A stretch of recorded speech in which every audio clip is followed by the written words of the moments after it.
make you want to be part and parcel of Zimbabwe. In conclusion, I also come from change, we conclude 3 times. Yes. So this is my thing. The final conclusion is that how, as young people, are we going to extricate ourselves from the problem of political lenses? To an extent that a Zanu Pf member like Munashi gets angry at seeing Ivan Mawari putting on a national flag on his neck. Why are you putting a national flag? That's political. But it's a national flag. To an extent that another person called the Shepi, who said he's a youth, can never be seen with a scarf with Zimbabwean colors. It's unheard of. But that scarf just says Zimbabwean colors. Simply because that scarf is being worn by somebody you perceive to be not from a political party. You have politicized even Zimbabwean colors to an extent that peace cannot abound or peace cannot find itself in this space. So the role of young people, sir, you say, I'm told you're a lecturer. The role of young people in this instance, I know you want references, but use this behalf and whatever. But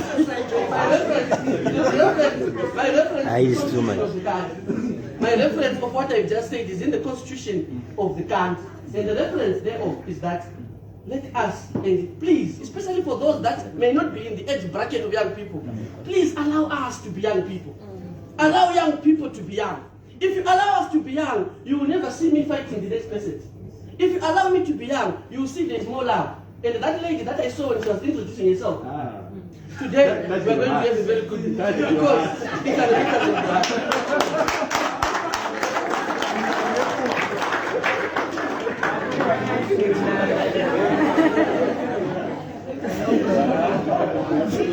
Let's give him another round.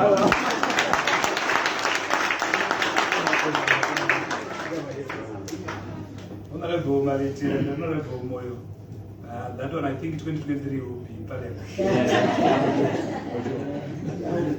Thank you so much, Say, for that presentation. We are moving. Thank you so much. Let's go to EFF. Anybody from EFF? Come. Let's clap hands for him.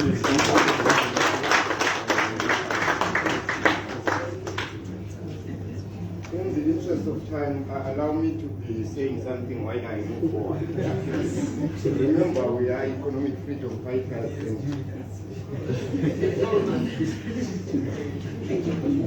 I was tempted to say, yes, that's the wrong statement. Right, before I say that, can I say, I know when you see EFF, when you talk about EFF, there is a statement that usually comes to mind. Honorable Speaker, point of order, Honorable Speaker. That always comes to mind. Right, the role of the youth in promoting peace in our societies. Let me say, we are not future leaders, as they always say. We are leaders today. And because we are leaders today, we need to behave like such. You see, people have a tendency of saying, a customer is king, and they fail to remember that in a palace there are ways to behave. So as leaders, there are ways to behave. Like the honorable member has said before, the honorable speaker, what you are saying now is, we can't be taken as leaders when we cannot behave like leaders. We cannot move around because of Indian, then we start fighting each other, then we call ourselves leaders. Why are we not being taken as leaders now is because of our behavior or our attitude towards the programs that are there. You know, we cannot say because the Gwai Shangani dam is being built and someone is promoting it, then you say that is a bad project. All because someone said, no, His Excellency has opened the project like that. We need to behave like leaders. And behaving like leaders comes with consequences. One of the consequences is swallowing your pride. That's the consequence of behaving like a leader. You need to swallow pride and behave like a leader. So the role of the youth in promoting peace is simple: to behave like leaders and act like leaders. That is our role. The moment we do that, we change the perspective that is there. Remember, there is a big generation gap between the the current leaders that are there and us. And we cannot continuously inherit what was wrong. You see, the problem that was there is, we're not going to dwell much on the past, but there were problems that were there that made our parents like that. If you look at your father, when you talk to him, he will tell you, that's how he is. That's how they grow up. It's not like they hate you for that. It's not because he hates you, but that's who he is.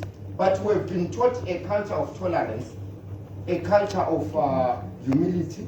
We've been taught by the trials and let me say the tribulations that we've gone through, that we need to work together. Remember, in our society, in our African culture, we say umuntu ngumuntu ngabantu. The way you treat the next person is the way you should expect to be treated, or is the way you expect to be treated. So, as the youth now, we need to work together. We need to come together and have the sense of belonging in our communities. Let's try by all means to be part of community building, to be part of nation building. Let's not fight each other, but let's work together. Remember, economic freedom, for all the youths, we are fighting for economic freedom. Because on a Friday, when you come home, you have to know. You see, so we are all fighting for economic freedom. We are all fighting for a country where we all prosper, and that needs me and you. We cannot fight together because we are going to be there tomorrow. We are going to be suffering the consequences of what we did not do now. So our role now is to act maturely. Our role now is to work together. Our role now is to look beyond political affiliation. Our role is to look beyond what happens around us now and think about what will be happening in the next 2 years or 3 years down the line when I have a son who would want to be taken to a better school. Am I going to achieve that with the current behavior that I'm doing? If I get one of the part-time moon and behave as if I've won everything, the question that then arises is, will I be able to survive tomorrow with that particular product that I've given? So we need to work together, we need to come together, and we need to promote a spirit of Ubuntu. When the whites when landed in the shores of Cape Town, they saw Africans living together. And they asked the locals, what is this? The locals said, we call it Ubuntu. And they did not have a word to substitute that. That's why even up today, they say the spirit of Ubuntu. To them, the closest that you can talk about when you're talking about Ubuntu is family. That is the closest word to Ubuntu.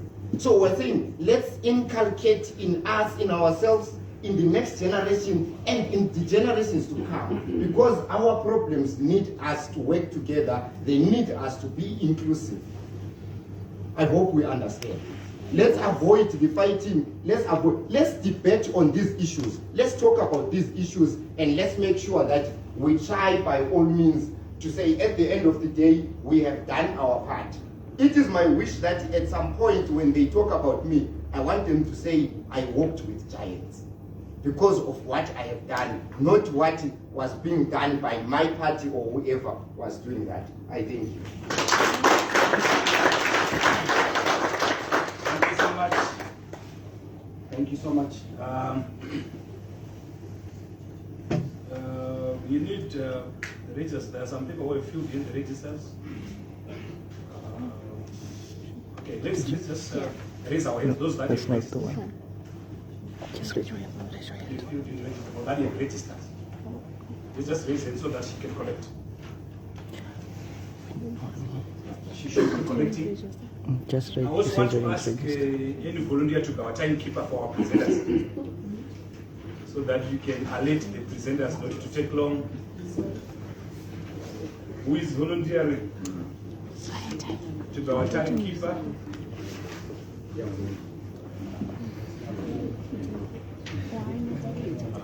Who can volunteer to be our timekeeper? Thank you, my sister. Just give each one 2.5 minutes. And once they 2.5 minutes, you are ready. I think we've had a presentation from Zanu Pf, we've had a presentation from EFF. Let's move now to CCC. CCC. Let's give him a round of applause.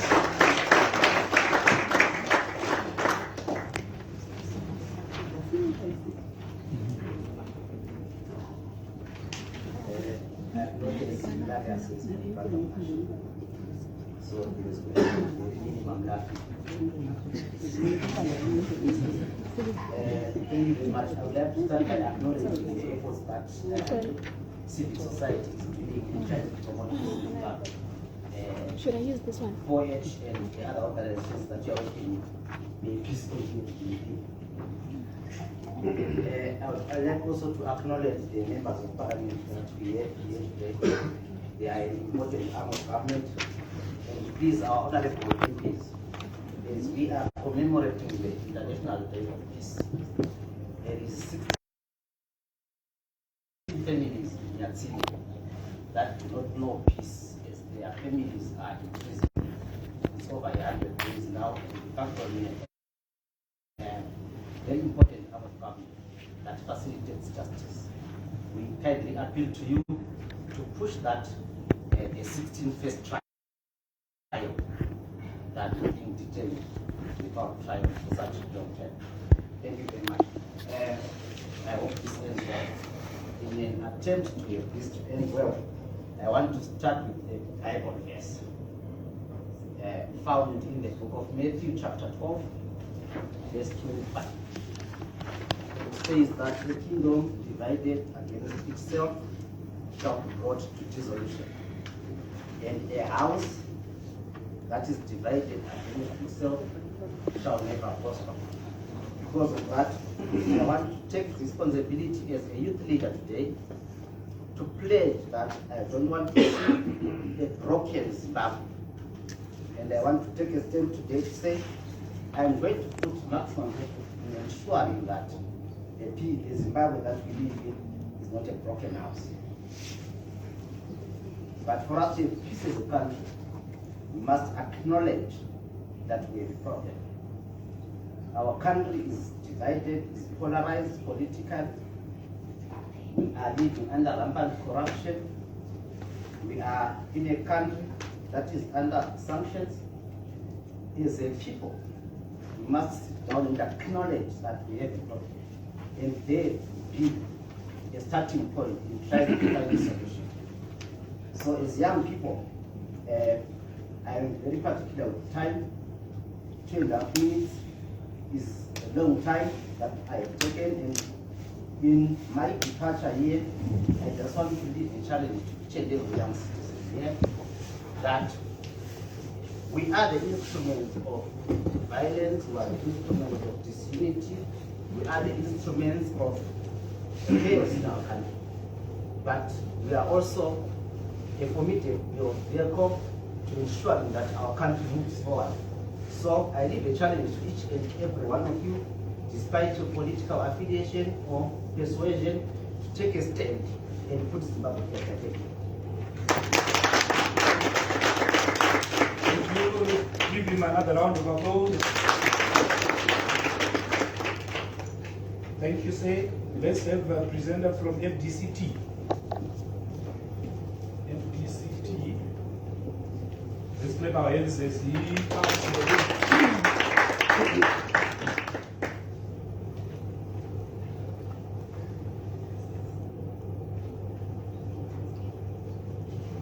ngiyabingelela njalo umfakazi bomuhle ngiyalihlonipha lonke likakhulu ababukhweli mhlawumbe ubaba uCharles nomama uMabethe sisemi lokusafuna njapha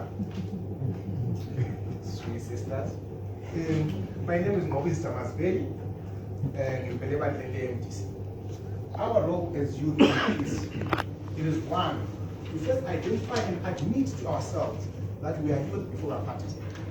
I think kulomfowethu lo wandenza amahlala ube wathi ukuthi into esiphambanisayo zinhlanganiso esibheka kizo nengqondo noma wayesikhiwa ebandleni lami.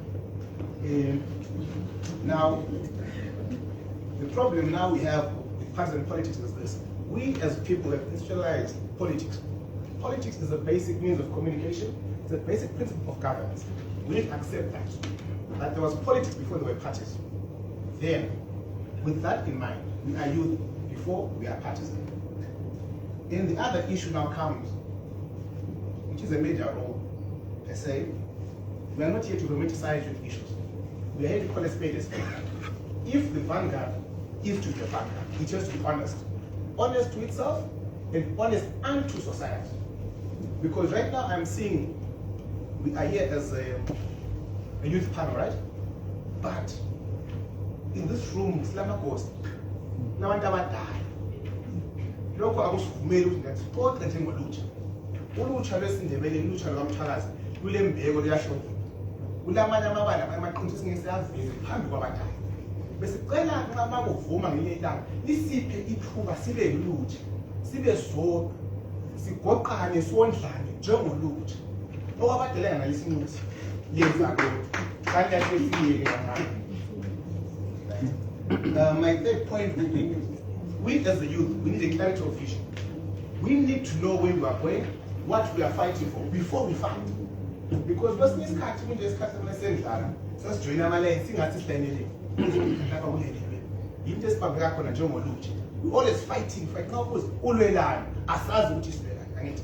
We need that clarity of vision so that we know what we want as youth. Let's define what we want. Let's have definitive purposes, definitive principles as youth before we do any other thing.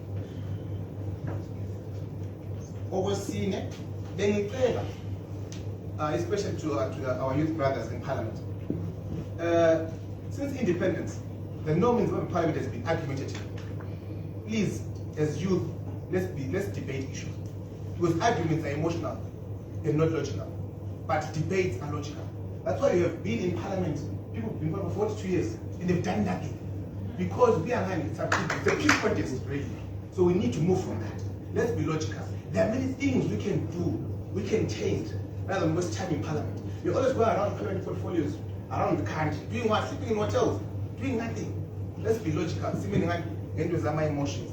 And this one, it is a sad realization that we have been fed since we were growing up, and we believed that we are custodians of the future. But that future will never come. Because there was a time when I was told I will leave tomorrow. Now my tomorrow is here, still the same leaders. So when will that time come that we're given the chance to be custodians of what we want as youth, to shape and mold the present future that we want? And this is my conclusion, let's have a voice in defining the political spaces young people. Young people are used as political tools for oppression. Young people now they do but when there are bigger issues being discussed, we are kept at the door. We need to sit on the table and wait at that point, because this future that we are discussing is our today. Most of us are already parents, most of us have families already, but still someone in the corner will say, that has to end.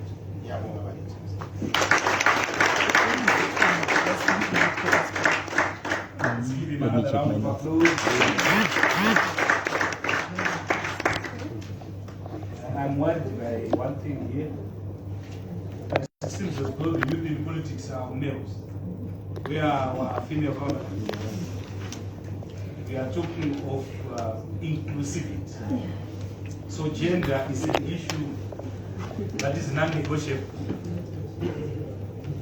Hopefully, the next person will be allow me to invite lead presenter. That sounds prophetic.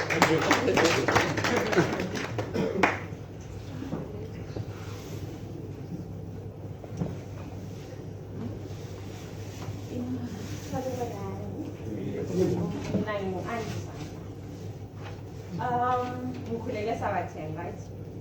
Sabateng ngasikhula top final today. And so in this issue, the point then is can we be given a chance as our youth and teenagers society in Esilibadala lina izihlelo zona zehlezi izo yithi kusasa esivuka sihlala kizo. So can you given a chance siziwe then ngasebenzisa u-quad H slide, right? Which as youth we need to use our heads, and but how do we use amakhandi and transaction as njengu transaction as ama-drugs today and but if ningasinika into yokuyenza, we use our hands and give us projects, give us something to do. And so ngicabanga ngebhawu, and so ngicabanga njengu ngoba zacabanga ukuthi kufanele ngivuke ngiyethelela umbhida wami, kufanele ngivuke ngiyokhama ngesikotshweni lesiyana ngiyethelela lapha. By the day ends ngiyabe sengidiniwe sengiziyalala and angicabangi into eziningi. Health wise injengo zona eziyasibulala, ama-drugs asibulala, and these days we die young. Ama-accidents, they are low. I think liyakwazi into engikhuluma ngazo, bayatshaya izihlahla, bayafa, suka emabhawu. But if we have something to do, and konke khona ngabe akwenzakala, ilusha lethu liyafa, siyancwada sifanywane, and it's not even fun. And so what I'm asking is, as youth, sneaking into zokuyenza, as youth singazi, and abadala abastrain, train like a child, ukuthi kusasa ngeke oyina. Yes, there are different parties and so forth, but singalini, yes, eSouth Africa futhi umZulu nomXhosa noVenda baxoxa bonke in different languages, bonke on-3, but baphendulana. Whereas mina khathesi the fact that ngizitshela ukuthi ngilindebela ebuye umkhandi wami esikole lapha e-college ekhuluma isiShona, ngimphendule ngesishona, the third person ubuya kimi ethi sikobulawayo. Why can't you be like South Africans, sikhulume ngama-languages angu-10 atshiyene but sixoxa siphendulana khona? Why not learn my language? Lani mfundi yakho language ngizwe, even if I don't reply you in your language, but ngikuze ukuthi uthina ngikuphendule ngesindebele umphendule ngesishona. Singazi lokhana kokuthi amashona njani amashona iwabulali. No. And so I'm saying with us not very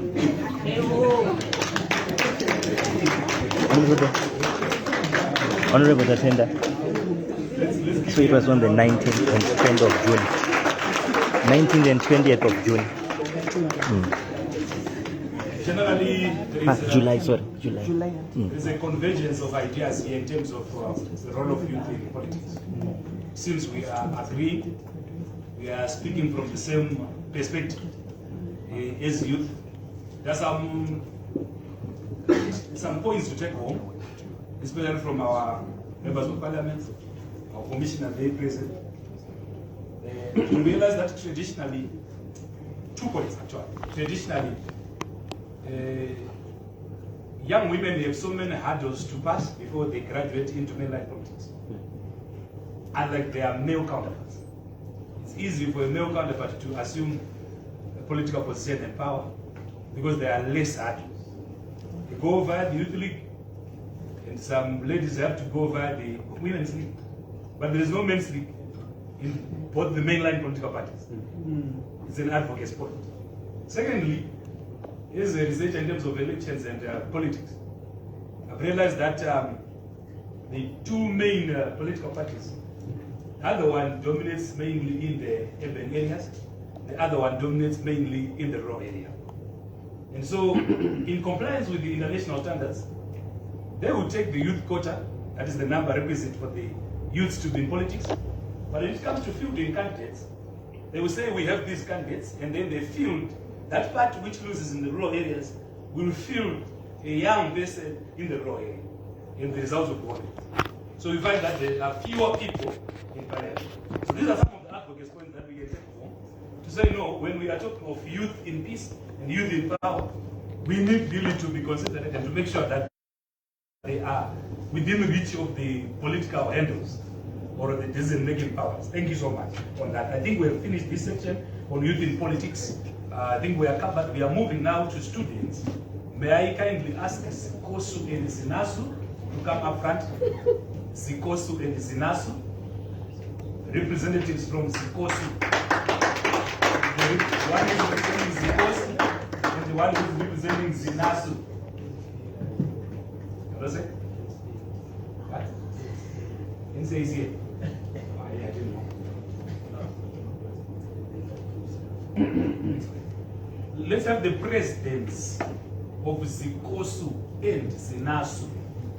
As they are coming, allow me to just give my gentleman here an opportunity. And say, please come say.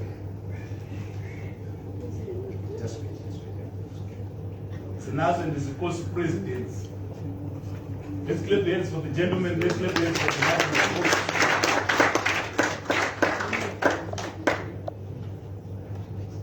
Sanibonani.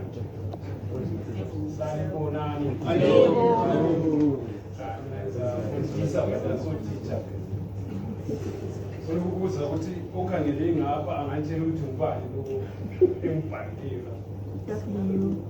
Awuyaphakamisa isandla. W. Sengimise so ngubani lo? 3. Ngubani? Alright. So angazi. Ken lo othi ngu-W aqhabane ngalo othi ngu-3 belo esibili kumbeni umbono kalo okuthi ngu-W umbono kalo ukuthi ngu-3 yandi wabonisani baphelele khonapho because abantu be-church mina nge-Catholic ngibona irosa yami umpristi uma eqalisa inkozo uyathi ukuthula ngakube kini lonke. So mabulo ukuthula kuzaba lokuxabana lalo othi W lo lalo othi 3 makukho ukuthula kukhona ngaba khona akukhona.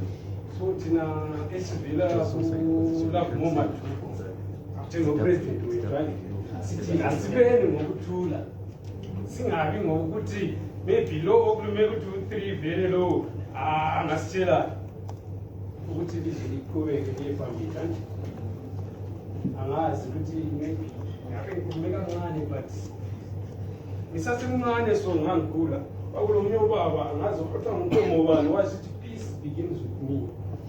Peace begins with everyone. Angazi ukuthi ngumnkomo ubani but wayehlala ekhuluma khona lokho. So baba wami wasithi angambona ekhuluma ethi uyala injengisi. But there is ukhulu wami wayengela peace but yangisoze ngoko wabobe le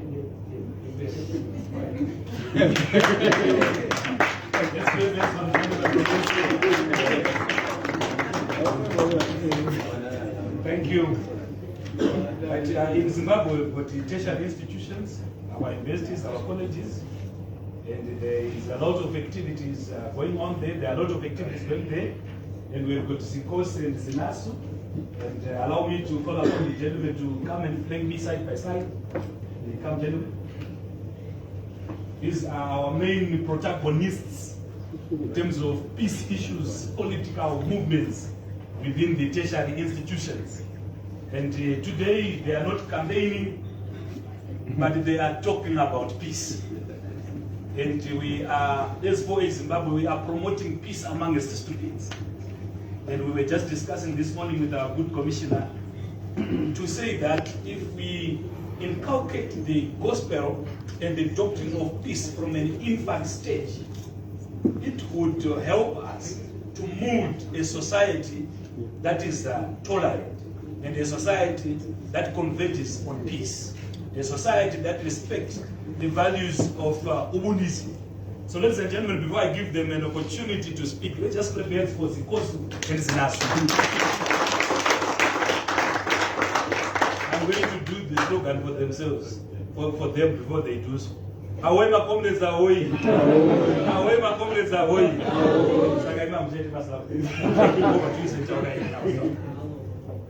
Good day, ladies and gentlemen. My SRC members here present from both ZICOSU and ZINASU. Campus executive members from both ZICOSU and ZINASU. Thank you for coming here. Gentlemen, I might make a mistake. We lead a very big institution, so if I make a mistake, please feel free to add on so that I don't represent you the wrong way. And members of parliament here present, and all members from political parties, I'm humbled to speak in front of you. We can't speak of peace if we do not exactly target someone who has got the power to initiate the peace and someone else got the power to initiate the violence. Because we have to understand that in a conflict, there's someone who has got the power to start the conflict state up, and then they also have got the power to stop it and control it.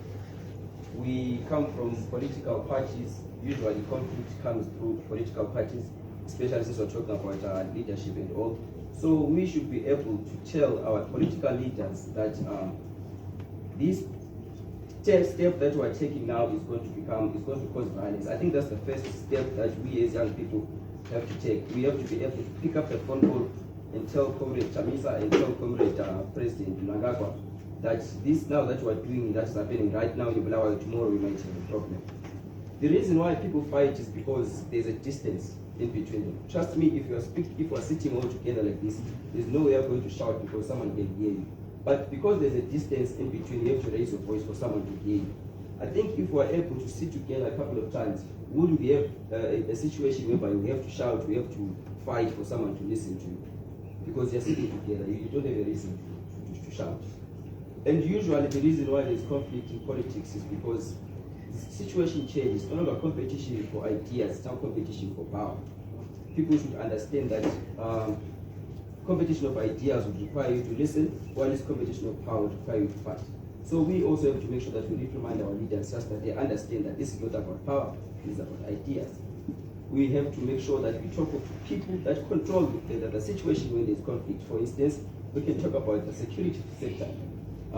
We know that they can control the situation, so we have to be able to make sure that they actually control the situation. We cannot talk about peace if we do not actually identify exactly where the problem comes from. We as young people are ready every time to negotiate, to talk and communicate with my brothers from ZICOSU.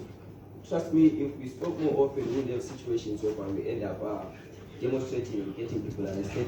Because at the end of the day, if the issue is to solve a problem and both of us are trying to solve the problem, there's no reason to fight at the end of the day. But then because there's different agendas at the back of our minds, we end up fighting. So we are ready to push the issue, the peace towards elections, towards power, because we wouldn't want to see people bleed for politicians to lead. We wouldn't be happy to see such kind of a situation.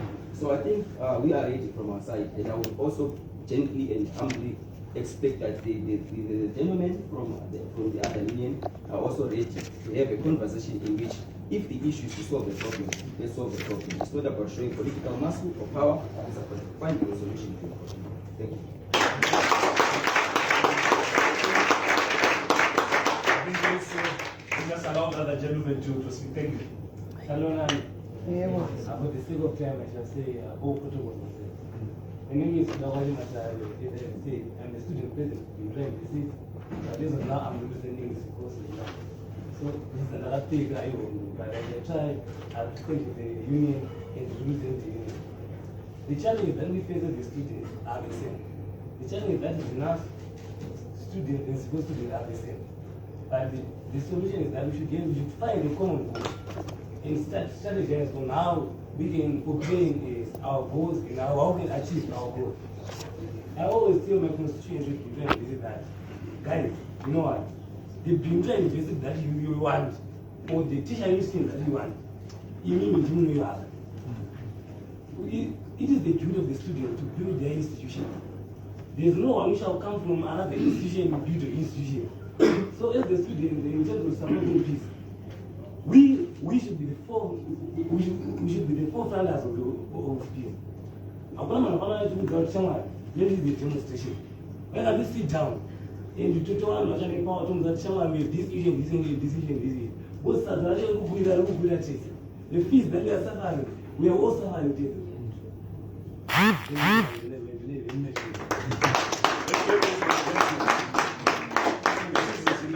This is because the message is the same. The gospel is the same. There is a convergence of ideas, especially from the youth in politics and then the youth that are in tertiary institutions. Thank you, gentlemen. You can check this out. Yeah, this is interesting, right? I think for Zimbabwe, Mr. John Chenje, you have a task probably that you need to explore. You grow.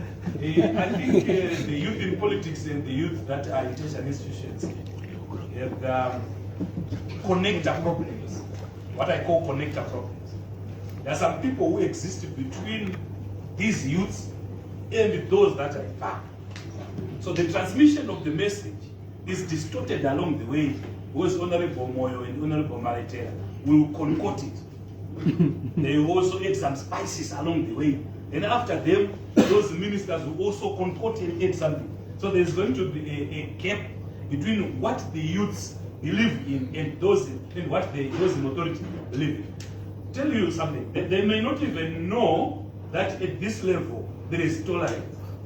They might think, they might hear that we don't see eye to eye, but I am surprised because in this meeting there is a convergence of ideas. So your assignment, Mr. John, for Zimbabwe, is to have a convention whereby you bring youths, these youths, and bypass the other ones in between, and then allow the presidents to come and sit and hear from the youth in politics, youth from the students, youth in arts, youth from whichever court, so that they really get the message. With the Zimbabwean politics from 1980 to where we are now is changing direction. There is a convergence. It's no longer the old approach to politics whereby youths are being used, as to quote the first speaker, as weapons of mass destruction. But they are now conceptualizing youth in a different manner. I think the white in this organization, in the H, stands for peace. And that's the direction that we are taking as a nation. Thank you. Let's move. We are moving ahead. And now allow me to call upon Sandra Ndebele to just speak on behalf of youth in arts. Youth in arts. Thank you. Just come and speak to us. The conceptualization of the role of youth in the role of youth in promoting peace, coming from the art side, and also being a popular person, you have a role to play. Over to you, man. Thank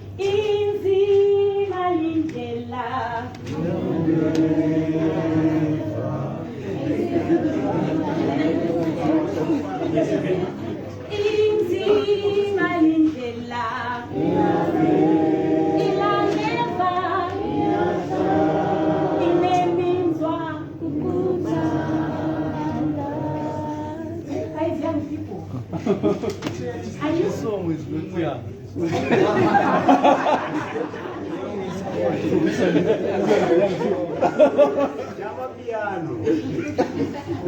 Okay, I'll try my piano.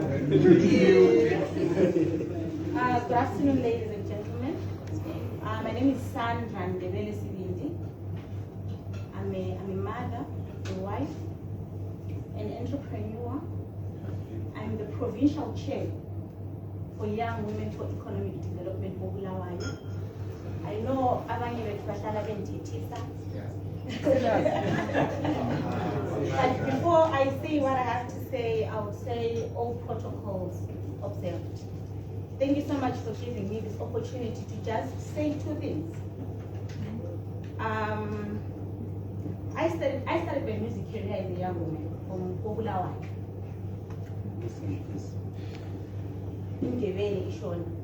Tribalism. But personally, I think those barriers were broken by me and others.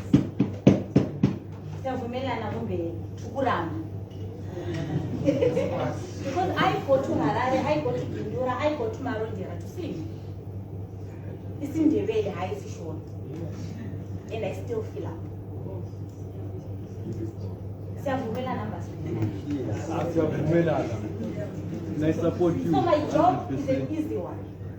I would say to all the young people here today, let's stop and start.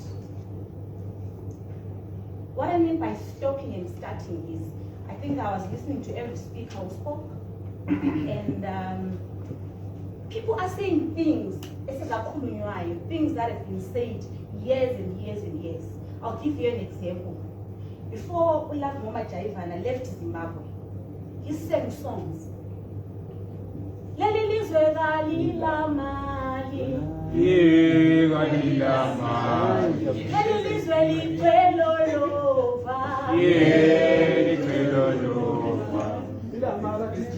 He's saying those songs. When was it? It was like 20 years ago, right? Yeah. Did anyone stop or start something new to change that he said or that he prophesied? No. But we are still lingering on that.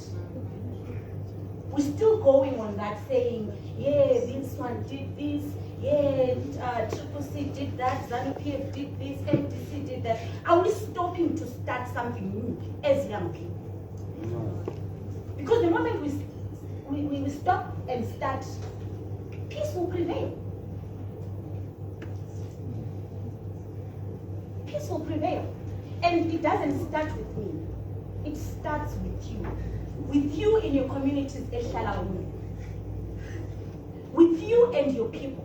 Because in Zimbabwe, you have a round, right? But we've got different cultures. Like he said, you cannot say anything now because bulabadala. And now bulabadala, there are things that you can say and things that you can't say.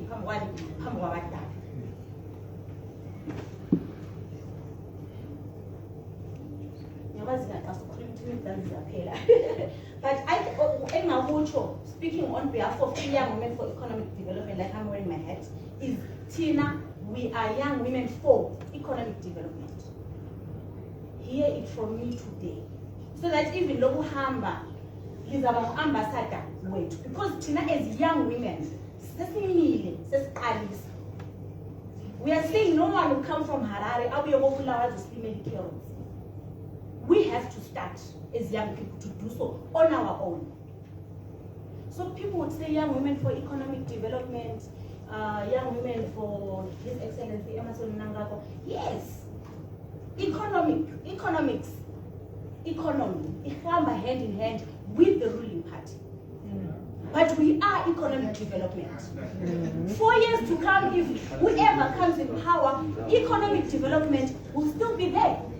Izilungu zengulube ziyakhiweyo, izilungu zenkukhu azindawo zihlala kobulawayo, and whoever comes, the young people abakhulayo, bonke they will benefit from that. I'm out. Yeah.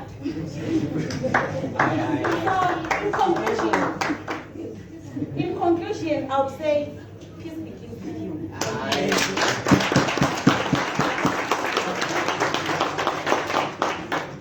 Let's give you a round of applause. Thank you. Just being reminded that there are some who have been filled in the register. So please, those that have not filled in the register, can you just go where the back, you see those two legs, so that you can just fill in the register, just in bits and pieces. Don't just wait once, because that will help us in just having lunch. Okay. We are moving, ladies and gentlemen. In this section, allow me to call upon Honorable Moyo to come and just give his remarks on the role of youth in promoting peace and tolerance in Zimbabwe. Thank you.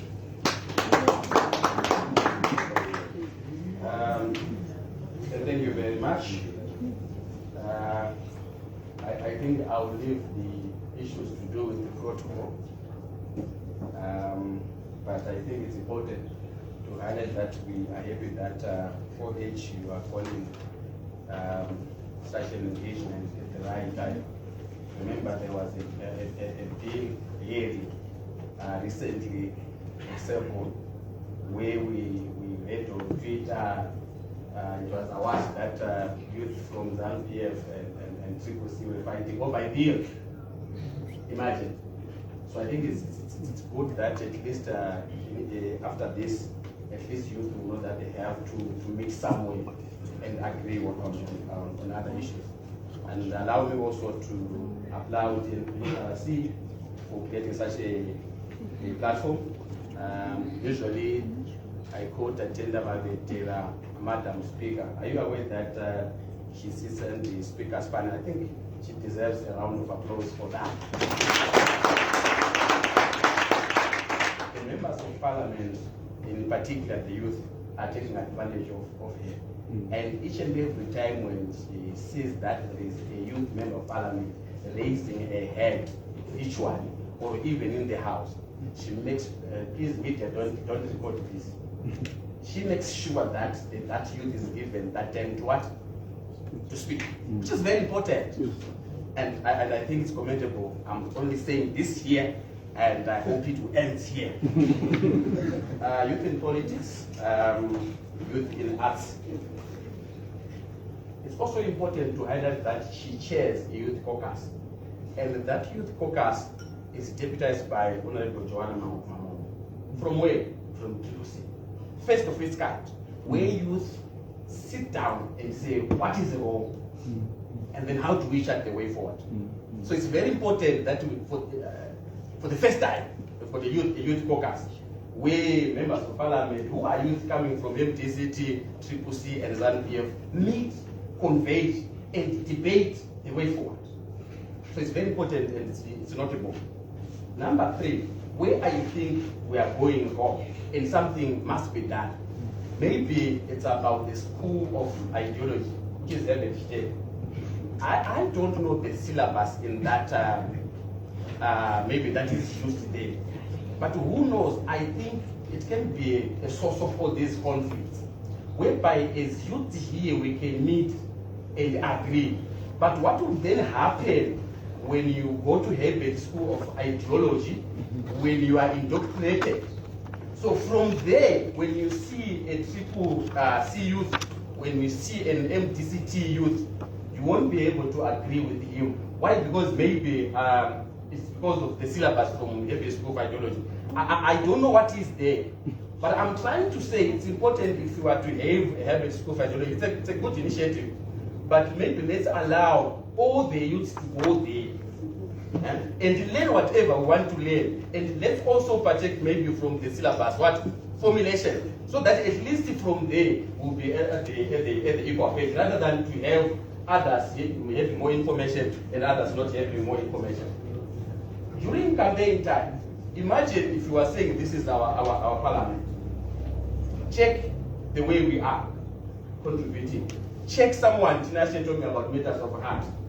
This is the same age group. Surely in parliament, if you can have a youth for parliament like this, I can tell you are able to converge here and there, and no one will then be used. I want to interlink my point then on in terms of 2023 candidates. I think it's important that we have more youths taking what this youth in council and in parliamentary positions. Then we'll be able to say, I know Tinashi. Definitely, I won't take youths to fight who? Well, I know Munash. But the problem, there is no forum for these old Madanas. Where they meet and say, no, want to do ABCD. But as youth, as long we become candidates in 2023, I can tell you we built a future and a better country. Why? Because that issue of youth being used won't be there. No one will send youth to what? To beat Honorable Moore. Why? Because we say Honorable Moore, I know him. And whenever we meet, we always smile and laugh at each other. So it's very important, as my party showed to say, let's make sure, let's lobby to be candidates come 2023. And I know these issues of violence will be stopped. Thank you very much. Let's give him another round of applause. Thank you so much, sir. At this point in time, yeah, we are behind time. Allow me to introduce Honorable Walitiera, the chairperson, the Parliamentary Youth Caucus, to speak to us about the role of youth in promoting peace and tolerance. She is a youth. She is also in Parliament. She is also experienced. Sometimes when you have an MP coming to be with you and understand issues from the ground, most of our parliamentarians, they are elitist. They speak about things that they don't know about. But it's good to have her here, and she has heard from the youth. Over to you, ma'am. Thank you.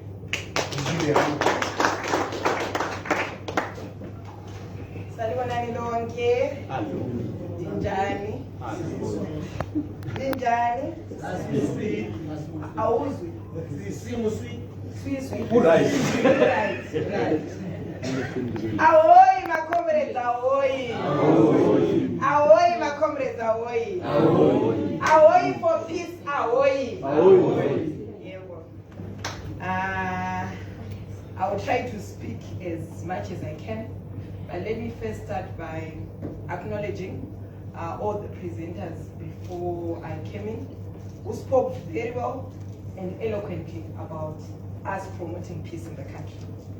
Let me also be able to acknowledge the director for 4H, my brother here, who has done a very great initiative, which I think since 1980, I think the only thing which has followed is Poland with such initiatives. So I think we need to applaud him and applaud 4H for also doing it. Let me also acknowledge my fellow colleague here, Honorable Moyo, who is here with us. Let me also acknowledge my colleagues here. I see them from Agenda 2063 who are also here. These colleagues have always been on my case, coming to me saying, Honorable Marita, you are the Vice Chairperson of Pan-African Parliament, so please just make sure that his Agenda 2063 we are also there. I communicated the message, and I'm sure the Chairperson and the President for Pan-African Parliament knows about you guys, so I think that's also worth applauding. Let me also acknowledge all political parties who are here. Zanu Pf, CCC, NPA, NCA, MDCT, and any other political party. EFF, are you from South Africa or you're from our local chapter? I don't know. From Zimbabwe. That's good. Good to hear about you. Let me also be able to acknowledge the Director of Ceremonies today, and also the commissioners who are here from NPRC, our fellow commissioner, our commissioner is also here. Let me also be able to acknowledge. And let me just say all protocol observed. Our colleagues, today is quite a great day for us in the history of Zimbabwe, in the history of us as young people, where we converge and speak about peace. I think one of the major contributors of violence has been politics. But for me, I think we need to start a conversation where we say, what is politics? What is politics in the fact that we need to understand that politics, as much as people say politics is a dirty game, but the issue is politics is not supposed to be violent. The reason why we all belong to different parties is because we're in a democratic state. But again, the problem that we then have as a country, or the problem that we have as youth in politics, we believe that maybe the fact that we belong to different parties makes us fight. The issues are not about political affiliation, colleagues. The issue is about all belonging to Zimbabwe. All belonging that we are belonging to Zimbabwe. Colleagues, let's be very clear here. You believing in a certain person who is not the person that I believe in should not make us conflict. You belonging to a certain political party that I do not belong to should not make us conflict. But the problem that we have is that when we believe that one person is belonging to another, and another belonging to another political party, we start fighting, which is not supposed to be the case. Let me tell you something. I always tell people in my constituency, you not supporting me should not make me hate you. Because maybe I've done something which has made you not believe in me. So whenever we are now in a political race, it's not a matter of me saying, just because this person does not believe in me and is belong to another, I should hate that person. So for us, I think the first step is for us to understand that politics is not a game of fighting, colleagues. We need to understand that our different contributions, our different affiliations, our different understanding, and our all ideological differences should not make us fight. So for me, I think this is where we need to start from. From us believing that whenever we are doing politics, we need to understand that there is nothing so spectacular about us getting into politics, and there is nothing which makes us fight because we belong to different parties. The second issue that I wanted to say is, if you look at it, when we are in politics, there are some people who have taken politics to become a business. Some people think that when they get to politics, they're supposed to make money out of it. Yet that's not the case. When you get into politics, you have got there because you need to come and save the people. Kasmina marino poor, okay, something. Because the fight nature of politics, so you need to make a maybe marino poor besides what you believe in. So for me, I think what we need to understand is we need to take politics as it is. Whereby we need to take ourselves and say, okay, fine. When you are there, you're supposed to wait for the people. In any my thinking, I think I suggest and say, when it comes to politics, you have to put even an MP. Don't say that MP, so that you have that no shine. Yes, good. Let me say something. Moment yatinotsvaka kutanga kuudzana kuti zvene kuti kune mota ndopa munoona munhu achiuraya namachisira namushonga kuti munhu afe because anoziva kune something chinonopoa ukoko. When we are MPs, when we are there to lead the people, when we are a provincial chair, inotoziva kumoko kutoti kana kwatita provincial chair unotopoa nemota futi. So mota iyoyo inoita kuti vanhu varwe because pane something chinouya. Are we agreed? The same again, it's not about that. But I'm not going to get a chairman, can I get a president? That is it. What want to point, are we agreed? So because of that, politics, they're so toxic. Yet it's not supposed to be the case. So what I really want to suggest, colleagues, is we need to work for the people. I'm very happy with what my president always says, that the president of Zimbabwe, he always says that we are supposed to be servant leaders. And I believe this is what we're supposed to be if ever we need to go forward. The third issue that I want to say is about youth issues. We need to understand that youth issues are cross-cutting. The problems that I have and the problems that you have, we are all have got the same. It's just like the same fall. There is no one who is excused from any problems or who is excused from anything that may come by. Because all of us, we are all youth, and that is the uniting factor. We need to also appreciate and understand that if we do not unite as youth, we'll always be taking advantage of us. Let me say something.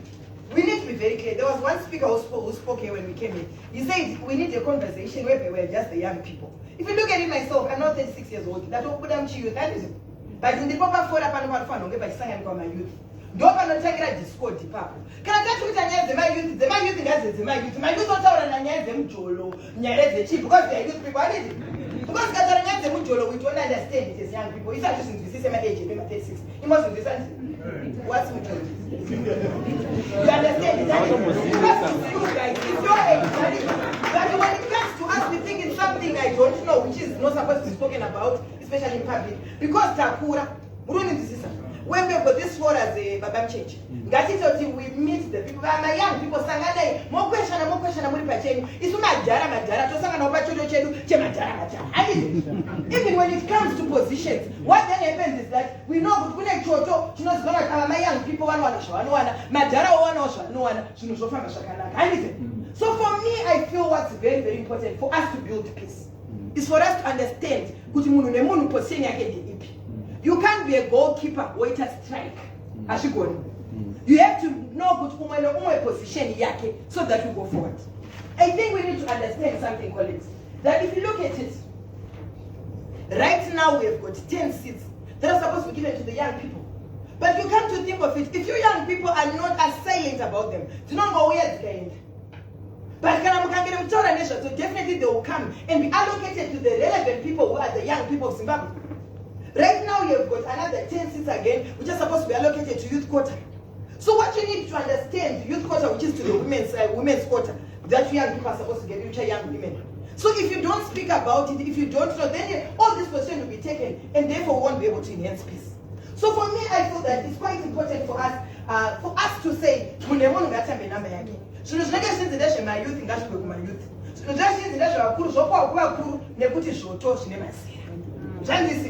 Let me go on and say, we have had the National Youth Service, we have had Chitepo School of Ideology, we have had even the Women's Bank, we have had even the Youth Bank.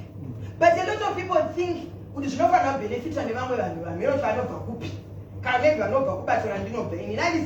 is what people think, but that's not the issue. People need to know, because when things come, they belong to everyone in every Zimbabwe. It's not a matter of you thinking that I are NYS no fan of which one man looks no pay. Can I put it 20 School of Ideology? It's very open. But the problem that we have is we live in a kapuna as young people. We don't want to face the truth. The truth we don't want to face is when issues come, there are some responsibilities that government has to do. Can I make some responsibilities? Wow, they're supposed then to be able to make sure everyone has to benefit from them. So when these things come, because you want to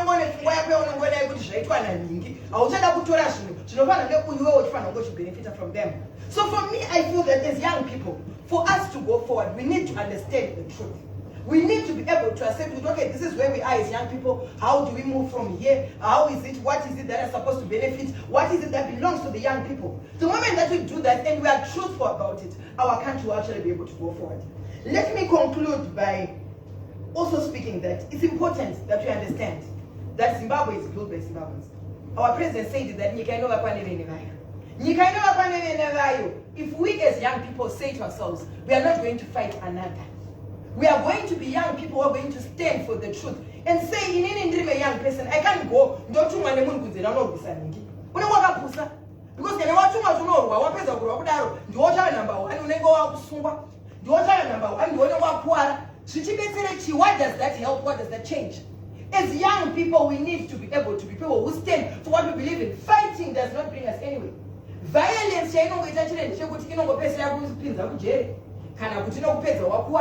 and then you will what is it that can benefit from the whole process?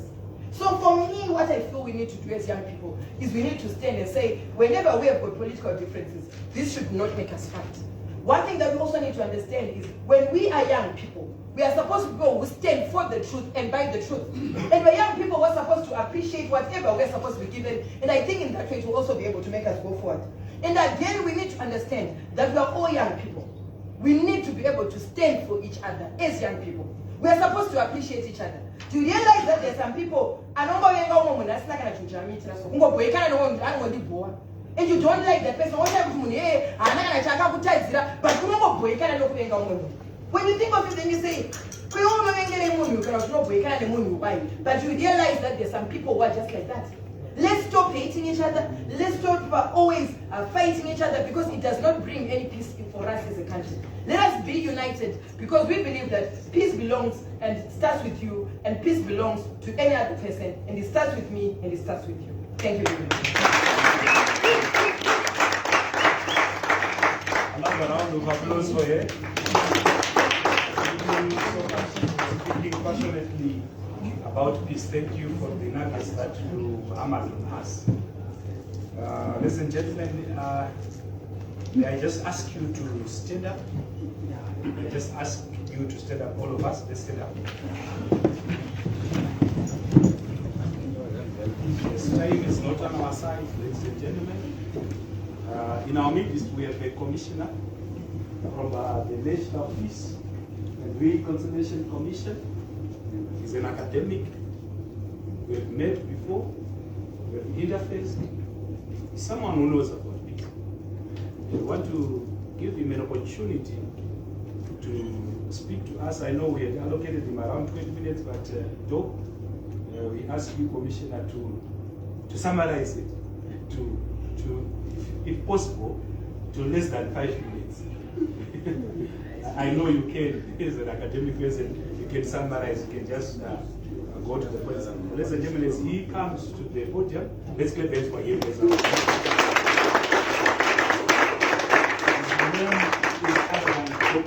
Thank you so much. You may take our seats.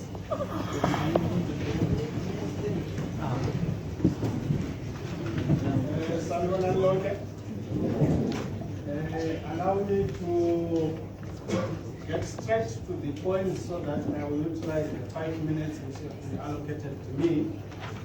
The Parliamentary Youth Caucus Chairperson, Honorable T. Maretera, here present. The 4H Director, Mr. John Mchenje. The Zimbabwe Youth Champions for Agenda 2063 Director, Mr. Ndongera. Youth representatives in politics, church and students. Sangha Ndebele here present. Development practitioners here present. Colleagues from the National Peace and Reconciliation Flower Office. Ladies and gentlemen, I am pleased to address you young, peace-loving and patriotic Zimbabweans on this belated International Day of Peace commemorations. allow me to begin my presentation by letting you know who we are, very briefly, as the NPRC. The National Peace and Reconciliation Commission is a constitutional body established in terms of Section 251 of the Constitution of Zimbabwe, Amendment number 20 of 2018. Our functions are set out in Sections 233 and 252 of the Constitution, as well as in Section 32 of the National Peace and Reconciliation Commission Act, Chapter 1032. The functions of the Commission are aimed at promoting unity, tolerance, peaceful resolution of conflicts, which has been an agenda here, National Healing and Reconciliation Commission. National Healing and Reconciliation. I will leave out the rest of the other functions which you can check in the National Constitution for the sake of time. But I want to share with you that among our functions in Section 252 of the Constitution of Zimbabwe, Function 252B empowers the NPRC to develop and implement programs which are aimed at promoting national healing, unity and cohesion in Zimbabwe, and the peaceful resolution of disputes, while Section 252H encourages the NPRC to do anything incidental to prevent conflicts and promote peace. It is within this constitutional function that the NPRC is empowered to engage children, the young people who are well represented here, and it is important for young people to be encouraged to realize that they have a role to play in peace building. The National Development Strategy 1 also recognizes the critical role that we are playing as the NPRC in peace building. I will leave out our national programs which are aimed at enhancing youth inclusion for the sake of time, but allow me to share with you that the Commission reveres that young people are critical stakeholders in the peace and reconciliation trajectory. Young people are key players in contributing to the success of building peaceful and inclusive communities necessary for sustainable development. And for youth inclusion to be achieved in the National Peace and Reconciliation programs, the NPRC is guided by the Constitution of the Republic of Zimbabwe, like I said earlier, Section 9 of the NPRC Act, and the National Peace and Reconciliation Commission Gender and Inclusion Policy, and the NPRC 5-year strategic plan to ensure that youth inclusion and participation is enhanced in all our programs. So I want to assure you, the youth, that in our programming at the NPRC, we are not leaving you behind. And considering that 65% of the population of the African continent consists of young people, it is becoming increasingly important that rather than seeing you young people as agents of conflict and destruction, you are supposed to be seen as agents of peace and advocates for social cohesion in your communities. It is important to note that within the Zimbabwean context, young people have demonstrated some zeal and energy to be drivers of sustainable and durable peace in their communities. I'll just highlight some few examples of youth organizations that are doing great work in terms of promoting youth inclusion in peace building. For Zimbabwe, who have facilitated our gathering here, Young Women for Economic Development, National Youth Development Trust, Zimbabwe Youth Council, and Many Believe, and a whole lot of other youth organizations that I've left behind. And then in terms of opportunities within the framework of the NPRC for the youth, there are programs that we are doing within the Commission that we make sure do not leave the youth behind. We have what we call provincial and district peace committees. Its composition makes it mandatory for the youths to be represented. think we are doing great there. And we are also making sure that our participation in community activities do not leave the youth behind. We are also facilitating learning exchange programs which are better for the youth. We are also promoting community dialogues which are also facilitated by the youth. And then we also have the Youth for Peace initiatives which we make sure are led by the youth. So as a commission, we are doing quite a lot in terms of making sure that our youth are not left behind. The NPRC is mindful that in order to champion the peace building agenda in the country, we cannot do it alone. Let me emphasize this. We can't do it alone. This is why we are pleased to be partnering with 4H Zimbabwe to take it. We are grateful to other stakeholders here present and many others who support our efforts to promote peace in Zimbabwe. I reiterate also on behalf of the chairperson of the National Peace and Reconciliation Commission, retired Chief Justice Nare, who is not here, and the entire commission, our appreciation to the Second Republic led by His Excellency President Comrade Dr. E.D. Mnangagwa for championing the cause for peace and unity in Zimbabwe. And as I conclude, I want you to take note of the fact that it is the Commission's thrust to make sure that in our bid to promote and adhere to the Catch Them Young phenomenon, we call for the incorporation of peace studies in the primary and secondary school curriculum. I thank you all for inviting us to grace this event. Ngiyabonga Datenda Twalumba.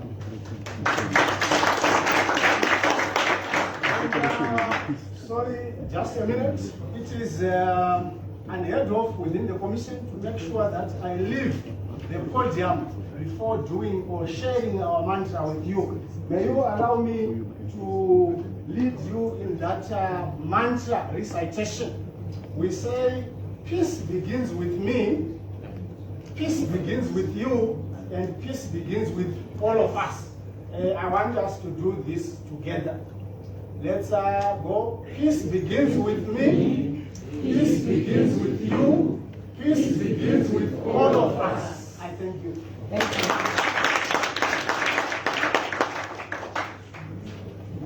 you. Wow. Let's thank him again. Let's give him another round of applause. He managed to summarize everything. I think youth from the Constitution is a role and a big place in terms of responsibilities regarding peace. Noted, thank you so much, Doc, for such a wonderful presentation. The time is not on our side. I will give the next presenter again just less than 5 minutes, please. Allow me to call upon the director in Zimbabwe Youth Champions for Agenda 2063 Director, Mr. Tanaka Nongera. Let's clap hands for him. Less than 5 minutes. Less than 5 minutes. Thank you.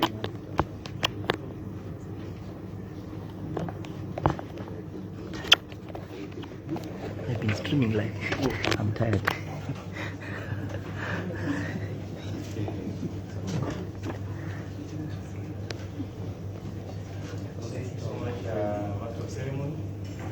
Allow me to acknowledge the members of parliament here with us present, the director of 4H Zimbabwe, speakers who spoke before me, both from the political parties, student unions. And allow me to acknowledge our commissioner, thank you so much, commissioner, and members of the media here present, and all protocols set. My name is Tanaka Nongera from the Zimbabwe Youth Champions for Agenda 2063, and we are here to share a presentation on the strategies of promoting peace and tolerance amongst youth in Zimbabwe. As an organization, we are guided by the AU agenda, which is the Agenda 2063. And this agenda is a 50-year plan for Africa as a continent that by 2063, we envision to see an Africa which is integrated, prosperous, and peaceful. So within this vision, you see that You cannot talk of prosperity without peace. You cannot talk of integration without peace. That's why you see that we have a role to play as young people to make sure that peace prevails in the country, in the continent. Just a background, you get to see that aspiration 4 of the EU Agenda 2063 speaks to a peaceful and secure Africa. And this is our benchmark as an organization to make sure that young people are included as we push for peace. Because I know you have heard in the Horn of Africa and in the Arab world where we have seen youth being used to propel violent extremism, and I know you are aware about what is happening in Cabo Delgado, what is happening in Eastern Congo. So youth as the majority, we need to be at the forefront. And even the UN Agenda 2030, the Sustainable Development Goal number 16, talks of peace, justice, and strong institutions. So when you see the two organizations, AU and UN, they are making sure that peace is there, because for development to take place, peace needs to be included. Then while at country level, one needs to know that within our National Development Strategy 1, which is 14 national priorities, one of them is governance as a thematic area. And under the governance thematic area, the focus area is on national unity, peace, and reconciliation, which all fit to Vision 2030 of Zimbabwe. And they envision that by 2025, we should improve national unity, peace, and reconciliation, as well as social cohesion. And all this background shows us that we have to play our part in promoting peace as youth. So I have just listed a few strategies which I think are critical and are key to promote peace and tolerance in Zimbabwe amongst the youth. But we are going to have a plenary session where we are going to invite everyone to share other strategies which we think that they can be used to promote peace and tolerance. And the first strategy is sports. Number 2, we have inter-party dialogues. Number 3, we have conflict arbitration, mediation, negotiation. We also have empowerment. Also have posting of social media with hashtags. Then we also have organizing peace conferences and rallies like the one we have here. It's a peace conference where we are celebrating the International Day of Peace, which was on Wednesday, which was under the theme End Racism and Build Peace. So on sports, I know we know several sports like soccer, basketball, volleyball, rugby, cricket, tennis, amongst others. And this shows you that sports play a key role in promoting peace. I will quote what Nelson Mandela, the former president of South Africa, once said. Sports is the power to change the world. Power to inspire, power to unite people in a way that leads to us. It speaks to youth in a language they understand, and sport can create hope to a nation. Close quote. So, when Nelson Mandela was saying this statement, which I quoted, he was trying to show us that sports is an environment where people from different political parties, they come together. I remember earlier this year, 4H organized sports games between ZICOSU, Zanu Pf, to come together. We play sports, we discuss, and we are in the banner of sports. And at the end of the day, we are united, and we build what we want to build as young people. And we have seen last week, 4H was in Bindura, at Bindura Invest, where they launched the Students for Peace initiative, which brought together ZICOSU, ZINASU, and other students' union within tertiary institutions to discuss, to engage on how best we can work together as students and as youth. Then another strategy of promoting peace and tolerance within youth, amongst youth in Zimbabwe, is inter-party dialogues. This is a platform where we bring youth from different political parties and we say, guys, what do you think we can use to make sure that peace is achieved in our country? Because we have different backgrounds, we have different ideology, we have different experiences. And this helps bring people from different political parties and unions so that they can coexist together. We have social cohesion to make sure that we focus on one agenda as a youth, as a constituency. Then another strategy, we've seen conflict arbitration, but as of now, I can allude to a platform like the Motlanthe Commission of Inquiry. Post-election 2018, there was violence in Zimbabwe, and I know it is called the August 1 shootings. And after that, there was a setup of Motlanthe Commission of Inquiry, where youth from both political parties, they went there to the commission to speak what they think and what they have seen in an effort to bring peace in Zimbabwe. So that is another strategy which can help us to promote tolerance and peace within the nation. Then another thing here is empowerment. You know, we've seen other organizations initiating what we call Mukambi. And these are initiatives which can help us have money, make money as young people, where we bring youth from different political parties, different unions, to set up a project. Maybe it's a good project. Then we inject money, we do the project together in our community, in our area, in our village. Then at the end of the day, we are making money despite coming from political party A, political party B. So we see that empowerment of projects is another strategy to promote tolerance and peace within youth in Zimbabwe. Then there is social media. I remember earlier this year in July, there was a high ministerial conference in Zimbabwe, which was hosted by Zimbabwe, in an effort to come together as African youth to contextualize the African Union Continental Framework on Youth, where young people are bringing solutions together to see how best we can table out the National Action Plan. And on that ministerial conference, there was a hashtag Youth for Peace. And this works to make sure that whenever you go on social media, you see Youth for Peace. It reminds you of what you need to do as a young person, on what you need to do when you always see Youth for Peace, Youth for Peace. So that entails that youth need to make an effort to make sure that they play a part in bringing peace on the country. Then lastly, we need to make sure that we play our part and we work with organizations that are in the field of peace, and we have a better understanding of what we need to do as young people. And one need to understand that peace is our daily bread, peace is our oxygen, and without peace, development cannot occur. Hence, we need to rise up to the occasion and be agents of peace in our communities. I thank you. Asante sana. Let's clap hands for him.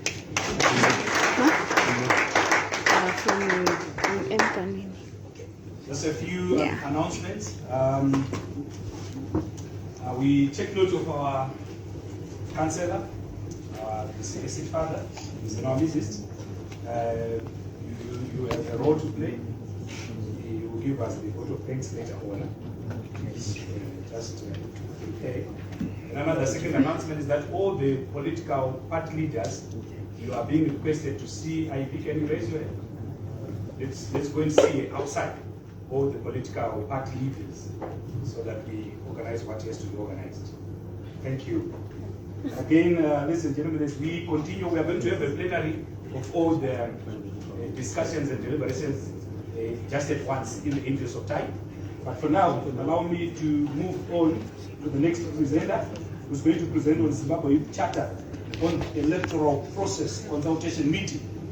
We have got Mr. Delight in Chazodida, who is going to present, say, less than 5 minutes. Less than 5 minutes. All right. Let's clap hands for him.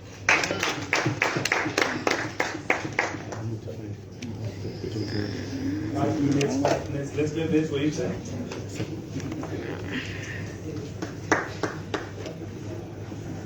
So all the political leaders, please can we see the late last group? Good afternoon, colleagues. No. Sorry, colleagues. Good afternoon.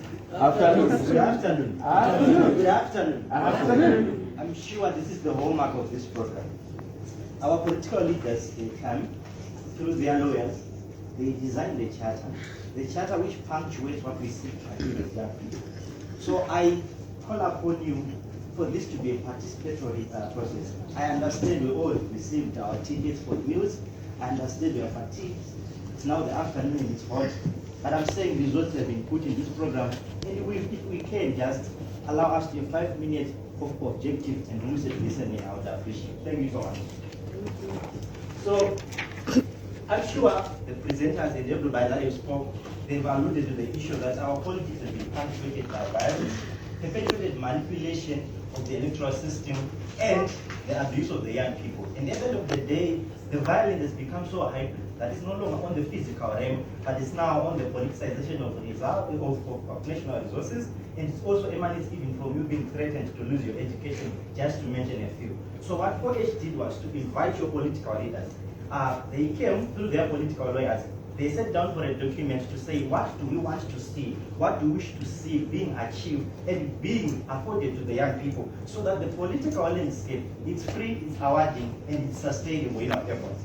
So one thing they alluded to was, this whole program has to go in tandem with the senior political leaders, because the status quo today, they are the gatekeepers to this conversation. I'm sure if we go back to our respective constituents and political parties, if you speak out of line, you are afraid to be weak. So as we speak, we are also encouraged to be independent, but also to make sure the views that are going to be raised in this room, they get to where they're supposed to go, because within those systems, we are organically positioned to communicate with them. So number one was the contestation of ideas. And to keep a silent environment, I will not allude to say which political party spoke what and which political party spoke what. I will simply give you a cocktail of what they did, and you identify these things, and would want your reflection during the broader plenary. Number one, this document or this intervention, other political institutions, through their lawyers, submitted that it had to be a legally binding charter, which comes with a set of legal sanctions if not met. Others had to contest to that idea and say it had to be a social contract. Now, in Zimbabwean terms, what is a social contract? And if I can allude to the national constitution as our bigger social contract, have we done enough in making sure that we harness as much as possible from that? So from us as the young people, including myself and you that are here, what do you want this document or this intervention to be? Should it be a legally binding document, or should it become a social construction? And if it becomes a legally binding document, we have different stakeholders, but I'll simply mention those that are going to play a pivotal role in making sure that we have a lucid document. We have our Zimbabwe Electoral Commission, we have our Zimbabwe Republic Police, we have the Ministry of Youth, we have youth leaders, and we also have the Zimbabwe Judicial Service. So it's only for you to give you a broader spectrum for you to think and allow your mind to wander in terms of who's going to play which role. Then the point number two, it is with the basic definition of terms. I'm sure we appreciate that Zimbabwe is a constitutionally but also litigious society, where our leaders heavily rely on our constitution to whip us into line, to qualify and sometimes disqualify these situations. So by us defining the basic terms, we make sure that from a point of intersectionality, even a brother in Quota or in Chitikete, they are able to understand these issues, and they are defined from a unified position. So at the end of the day, as young people in this room, which key definitions do we wish to see in that charter being defined lucidly? So I said this process has to be participatory, because all the weight and the life in this document is going to come from us today. Do we understand each other? Yeah. Thank you. Then the other point that was mentioned is that at the end of the day, when it comes to public secular policy, we look at the good of it. And there is a point to say we have marginalized people. And one of the people that have been earmarked in this document are the people that are coming from the LGBTQI+ community. Should they also be afforded an opportunity to contest in national politics? In what capacity and what role? At the end of the day, us as youth leaders, we are going to contest those ideas to say, how best can we navigate these issues? How do we balance issues of constitutionalism and constitutionalism, and how do we identify them? At the end of the day, this is about public secular policy. So we look at the laws that govern people. And as leaders and as young people, we are going to debate these ideas. We understand that we are coming from political institutions, and that's why a lot of our introductions, they say, President of ZINASU, brothers from Zanu Pf and everything. Meaning to say, this document at the end of the day, we need to include our current political parties from the grassroots level to the final version. I'm sure we're all accustomed to the idea of blame gaming, to say, I did not participate in the formulation of this document. Sorry to interrupt you. We've just something to announce. Those without meal tickets. Those without meal tickets. Can you show by raising your hand? Since we all have unity, that is going to be your passport to lunch. Thank you. So I'm referring to time, so I'm going to speak very fast. So the other point to make that what we are doing today is not peculiar to Zimbabwean context. We have other documents at regional level that also alluded speaks to this. We have our 2009 ratified in Zimbabwe, the African Youth Charter. So at the end of the day, we are going to take inspiration from that document. So it's important to know that this document is not coming from the political euphoria of 4H to say, this is our program and this is how we wish to see the country being governed. No, we are simply following the dictates of what even our leaders, they alluded and ratified to say want to participate in. There's a point of inclusion and inclusivity. And the point is speaking to say within the youth charter, the electoral processes, we need to have 50% of the women. Now the debate is to say, if you've got 10% of the of seats of National Assembly and an additional 10% of the very same women, should we have another 50%?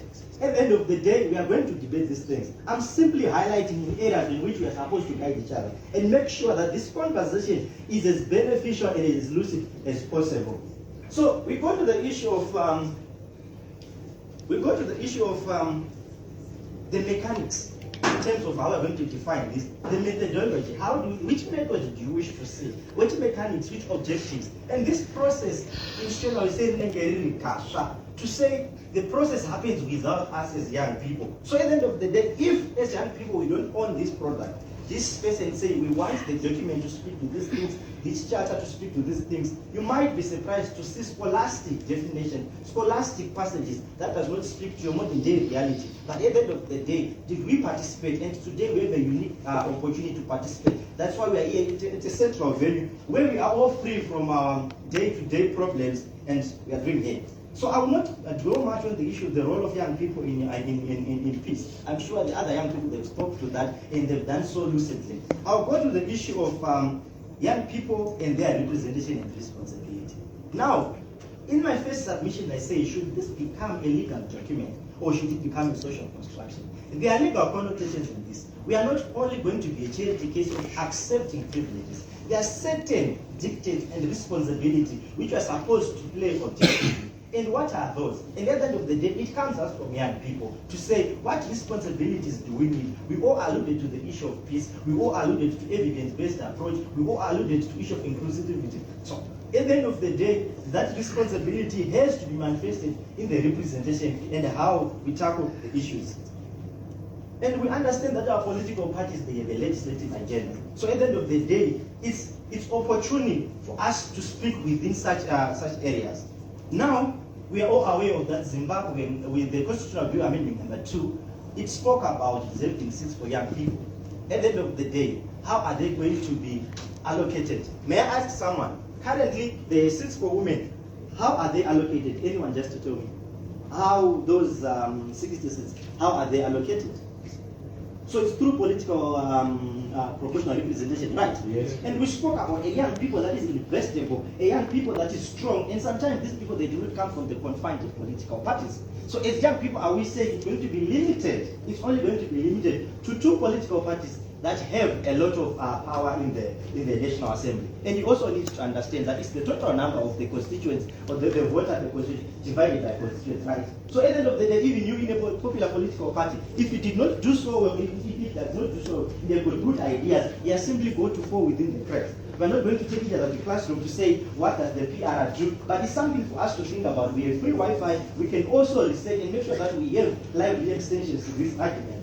In closing, my teacher. Then we're talking about the role of local government. And sometimes you don't need to relegate our existence and our participation only to the National Assembly. We have local councils. We have local boards through the DAs. How are young people involved in that? This youth charter should be able to speak in all those aspects to make sure that young people, they are found in all stages. So it's very important for us that we do not limit our thinking to say, if the parliament is closed, then I'm not participating. We all have a diverse of platforms in which young people can participate, be it you're coming from sports, be it you're coming from culture, be it you're coming from the development sector, or from the political institutions. At the end of the day, it's secular policy. What I speak is to make sense to you as a doctor or to you as a lawyer, because it's development, it's elections, it's our electoral processes. We talk about the recommendation of awareness raising. At the end of the day, young people, we have zeal, but sometimes we lack knowledge. So in this process, be open and honest enough to say, I don't understand this. If possible, the next speaker who understands it so well, can you go deep? Take notes, and you make sure that this program is fruitful.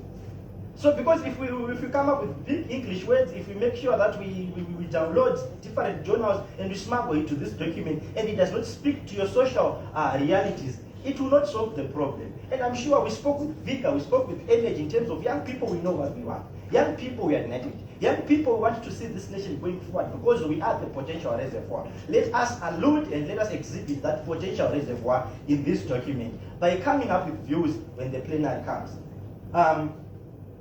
Then the charter should also speak to issues of accountability and transparency. I'm sure you spoke to that. And again, it also speaks about the mechanics. How do you want the process to be transparent? And at what level do you want to be involved in the checks and balances?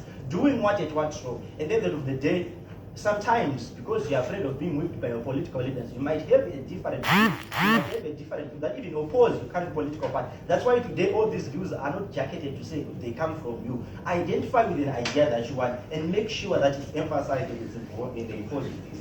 We talk about gender inclusion, but we also want to speak about disability friendliness in what we do. So this charter, it has to be disability friendly. How is going to be disability friendly? It all boils down to us. At the end of the day, some of us are in the SRC. I had people saying I'm in the SRC.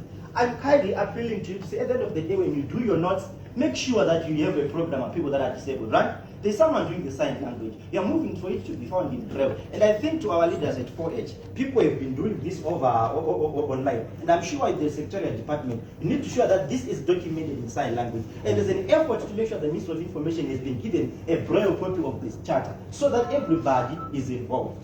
And the charter should be interpreted in 16 official languages. And I just alluded to the issue of sign language and Braille. But I also want to concur with the fellow speaker who said, at the end of the day in Zimbabwe, we have a language gap.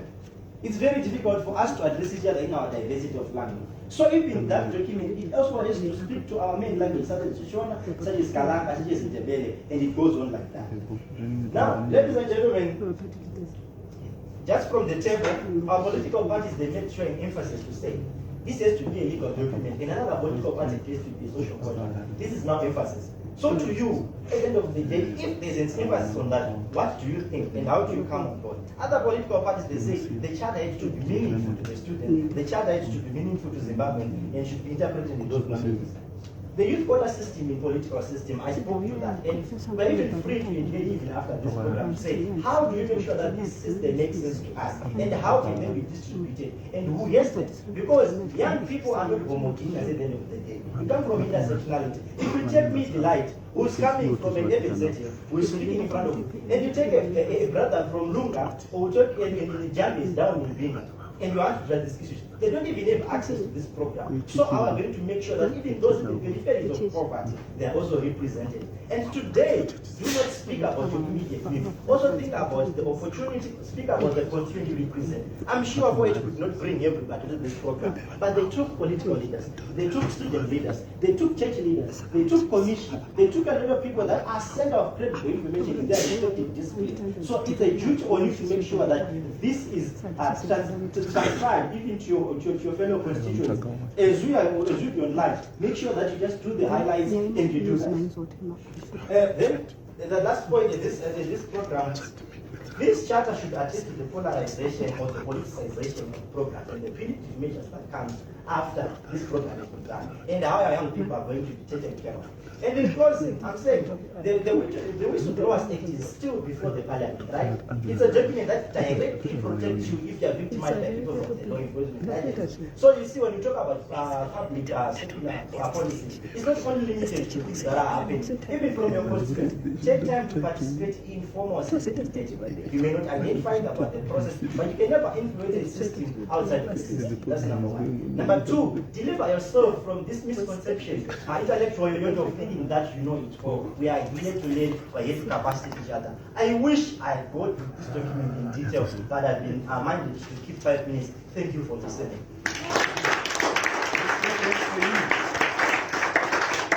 So the young man is articulate and he knows stuff. Thank you so much, sir. Shall I kindly ask the following people you just come up front. The Zanu Pf presenter, the DC presenter, CC presenter, lead presenter, EFF presenter, and the MCA presenter. Can we just quickly come? Come, colleagues, come. ZICOSU, ZINASU, come.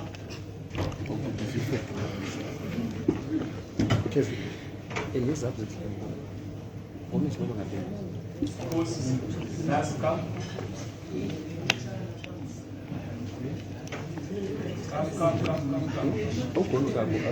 So you can present. This is the podium that we've been sharing together. We've been talking about peace, is that right? And we agree that youths are converging for the ideas of peace, is that right? All right. So we'll start with the last speaker from Lead. You can just come to the podium. Come in. It's the same stage, it's the same podium. Just give us your slogan. You don't know your slogan? They don't know the slogan. Comrade, no, you are from Zambia. Come and give us a slogan. Don't forget to get the number from that lady. Yes. Your political party slogan? Political party slogan? Yes. That's it.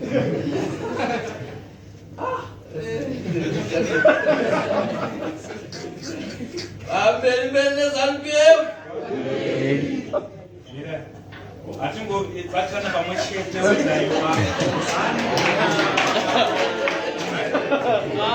I want to observe those who are not going to follow what is going to be said. Let's do it. That's dangerous. I think you should have withheld my ticket. Family Zanu Pf. Family Obambana. Family Obambana. Family Obumusa. Idipe.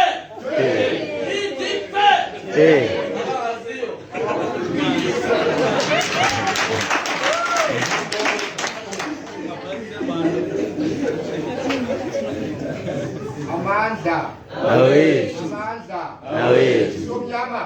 Bambi. Bambi. Somyama. Bambi. Amanda. Away.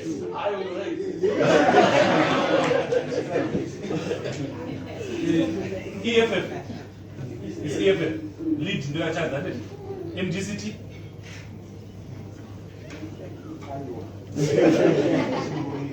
Chisampama chisam. Chisa. Kukura.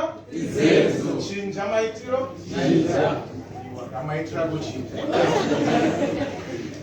Sinzeni kani. Kukura. Izenzo. Izenzo zako. Kukura. Chinja. Maitiro. Maitira kwa. Chinja. Kukura. Izenzo. Izenzo. Kukura. Ngathi naja ntanga sithi. Umcabango wakho ntanga. Kukura. Thank you. Right, in the absence of Eric Gono, I'm talking I'll do the slogan for CCC. If I say a new great Zimbabwe, you say one people, one nation, one vision. It's clear? And we do like this. A new great Zimbabwe. One people, one nation, one vision. For us to achieve peace, we must be united in this one. We are one people. Yes. Right. A new great Zimbabwe. One people, one nation, one vision. Anyway,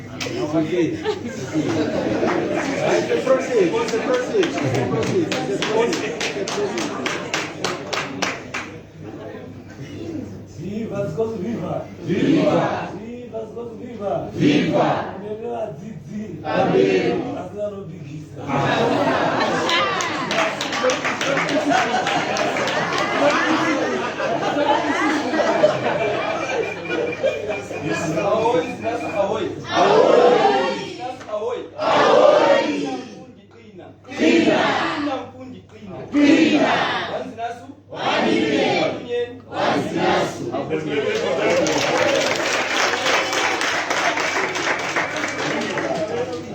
Ladies and gentlemen, there was a charter that was presented by the previous speaker. We want you, the gentlemen that are here, to tell us your views on the charter. In camera, in public, what's your take, what's your comment about the charter? Do you accept it? There are some people who are taking notes. Maybe we start with the gentleman there from CCC. Yes, what I picked from the presentation, the charter about one is inclusivity, who include our youth in the process. Right? Yes. Number two, good charter upon Swambuti, Kulama agreements about internationally, regionally, the AU, the UN, even the NGS. We are opposition, we are governed by the NGS. So, okay, we can take into account what is that. To move together, we must. The gentleman is speaking positive of the charter, isn't it? Thank you so much. Zanu Pf.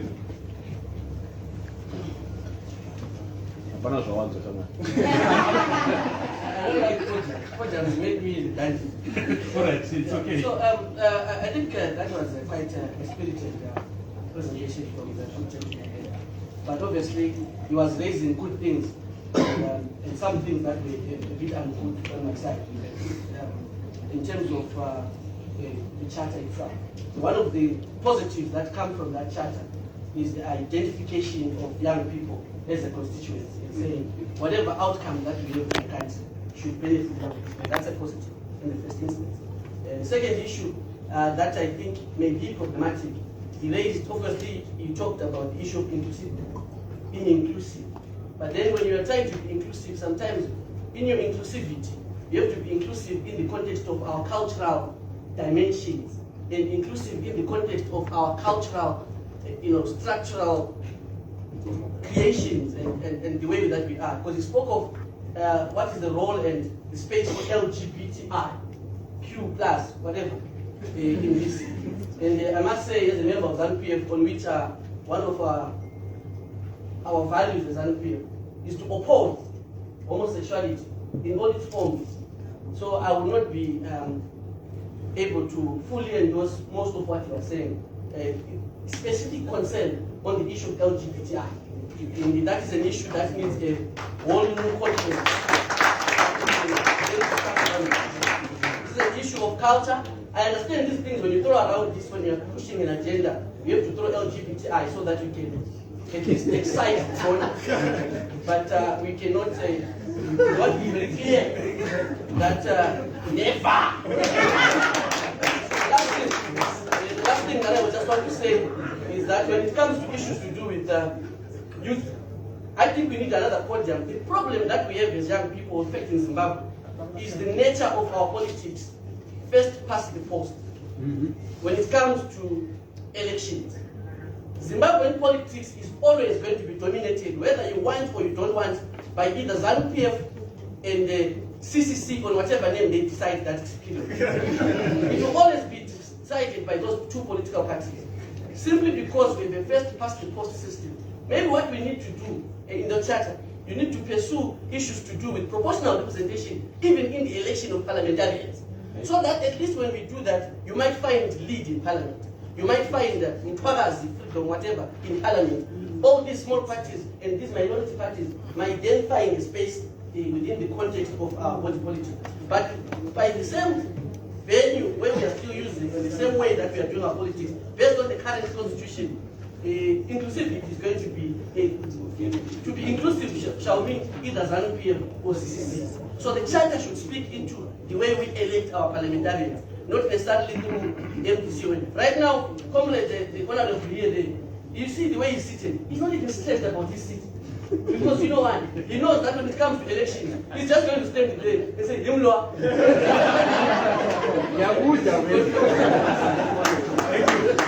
From the political parties, is then one was from the charter, like you were saying, my fellow comrade here, we already agree. PFF. But in this case, we agree on that there are some things that shouldn't be there. We will not accept them. I will not go into detail, but there are some things that we are not there. We are Africans. we are not Europeans. So it's as long as we accept that there are certain things that do not apply to our country. But what we want to make is, as long as we are not economically free, there is no freedom. As long as the charter doesn't speak on us being economically free, we are not free. We are not free at all. So there is no freedom for us. So we will continue to try and pursue economic freedom. What we're saying, we all need a part of this country to belong to us, not to belong to certain individuals. We need to share the wealth. We need to come up with a system that benefits everyone. We cannot allow a system where one Ningi has got everything and the other one is a beggar, while the resources belong to us all. So we still want that the charter to articulate that and clearly state that, so that we are economically free. Especially for us, the youth, we cannot and we will not rest until we have equal opportunities. Until we have equal opportunities, woman. And this is thinking what we took as a national pace. We need to make sure that we have equal opportunities. Until at that point, we are going to say what. Thank you. Yes. Your party, MDCT, a position on the charter.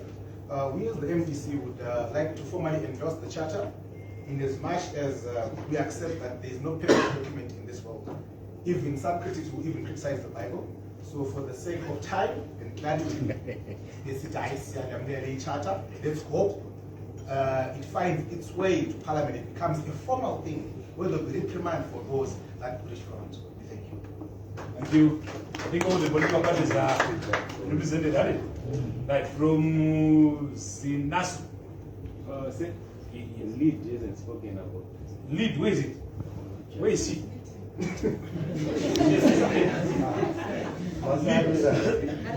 Lead. We need the position of lead, the official position of lead on this document. Maybe they are still focusing that. All right, well, that's fine. Meanwhile, while we wait for them, let's give them an opportunity to ask you what's your position on the charter. Let's listen attentively, ladies and gentlemen.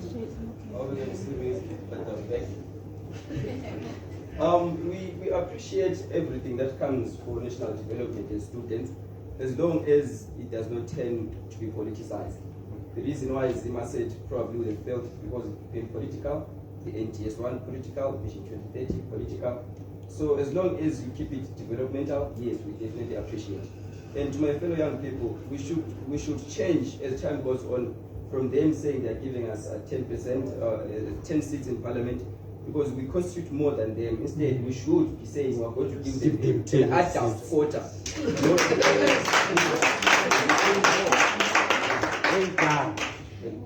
What's your comment? What's your view on the charter as ZINASU? We appreciate it. It is developmental, and we hope it's not just going to continue. Thank you. ZICOSU. I know you can say the charter. I just want to mention on the issue of homosexual, because we are against that.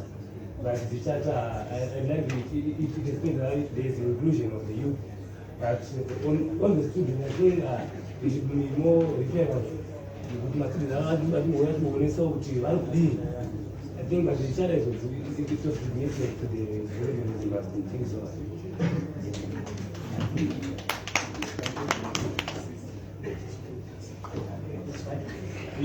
Thank you, colleagues, for saying out your points on this.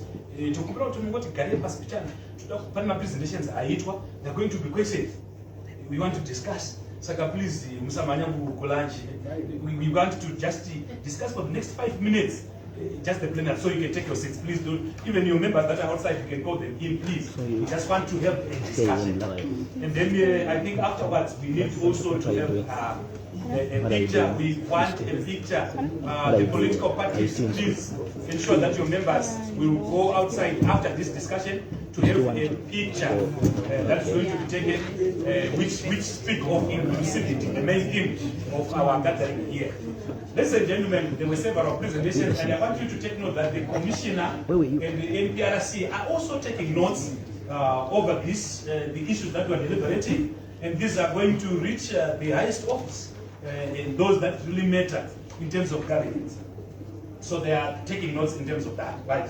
Ladies and gentlemen, we had a presentation, we had a presentation from the political parties, from the students, we had a presentation from the Honorable Maletera, Honorable Moyo, we had a presentation from Sandra Debele, a presentation from Dr. Kuni, from Tanaka Ndogera, then from Delight. Let us talk. Any point that you really want to add or to discuss in terms of the presentation that we make. Just raise your hand and then you speak. Yes, sir.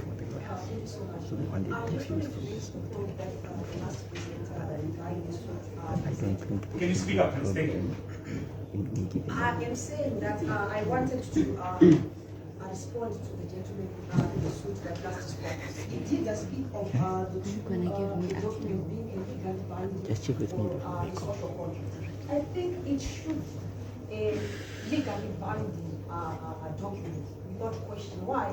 Because if it is a social contract, the obligation that is then put on the people is not binding, right? So it should actually be codified so that it finds its way in Parliament, so that it can be enforceable, so that we see results from them.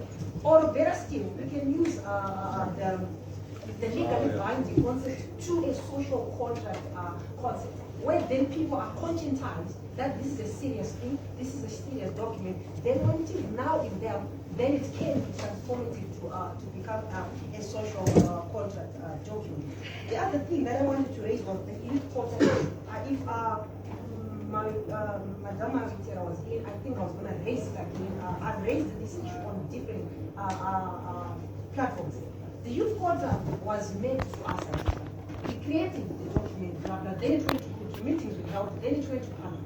Then we wrote to Parliament to I think, Joanna, this and trying to say, you are the guys who are in this portfolio. This thing, for it to then be enforced, it needs then to start now, not with 2023, because there was a president, Yekuti Malapa was in office. So why can't we then have the youth quota now? Then they set on it, just like we have a rich parliament, like the usual. They set on it and they did nothing about it. So these are things that we need then to make sure that these guys in parliament are actually conscientized. If it is because they do not have the resources to actually then say we can go to court and debate about this issue, then they need to consult, so that at least we get what is supposed to be ours. Because if we say this thing is ours, then we don't then do something to make sure that it is ours, then we're doing nothing. So I think those are the points that I really wanted to hammer. Thank you. Thank you, sir. Thank you. Yes. Right. Thank you. Firstly, I wanted to ask a question to Delight. I know he had only 5 minutes to articulate the youth charter, but I wanted to ask, does it speak to the opportunities that are there for young people in terms of peace building and conflict resolution in Zimbabwe? And secondly, I wanted to say that I hope it also, articulate young people as stakeholders in the conversations for peace building. Because the problem that we have with policies in Zimbabwe is they come to label us as victims and others in conversations. But does it really talk to young people as stakeholders in these conversations? Otherwise, we are going to continue to come here until we are 35 and we are no longer youths, talking about why we need to be given space, why we need to participate in peace building and conflict resolution. Thank you. Is that right? Can you respond to that? Okay, thank you. So I think we are at the drafting stage of the charter, and one of the key components was these executive views which have just submitted. And like we said, it does not occupy in a vacuum. I'm sure the NRPC are also listening to this, to say if they are the custodians of the broader strategy in incorporating young people in peace building and conflict resolution, how best can we interpret it to the youth charter? So by you submitting it, it's already within the charter. And I'm sure the secretariat from 4H is also noted that, to say it has to be highlighted, not to be an implied understanding. I don't know if I've answered.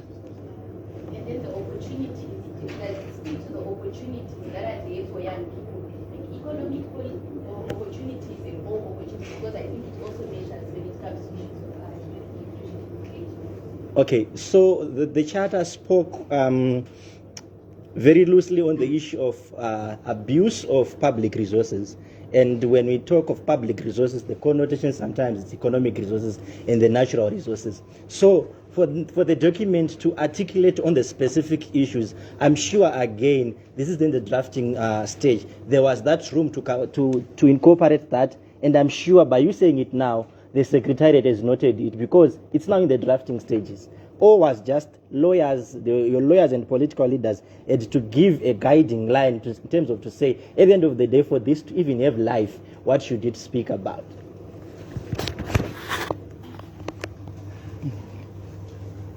Then, my brother, you spoke about the issue of youth parliamentaries, right?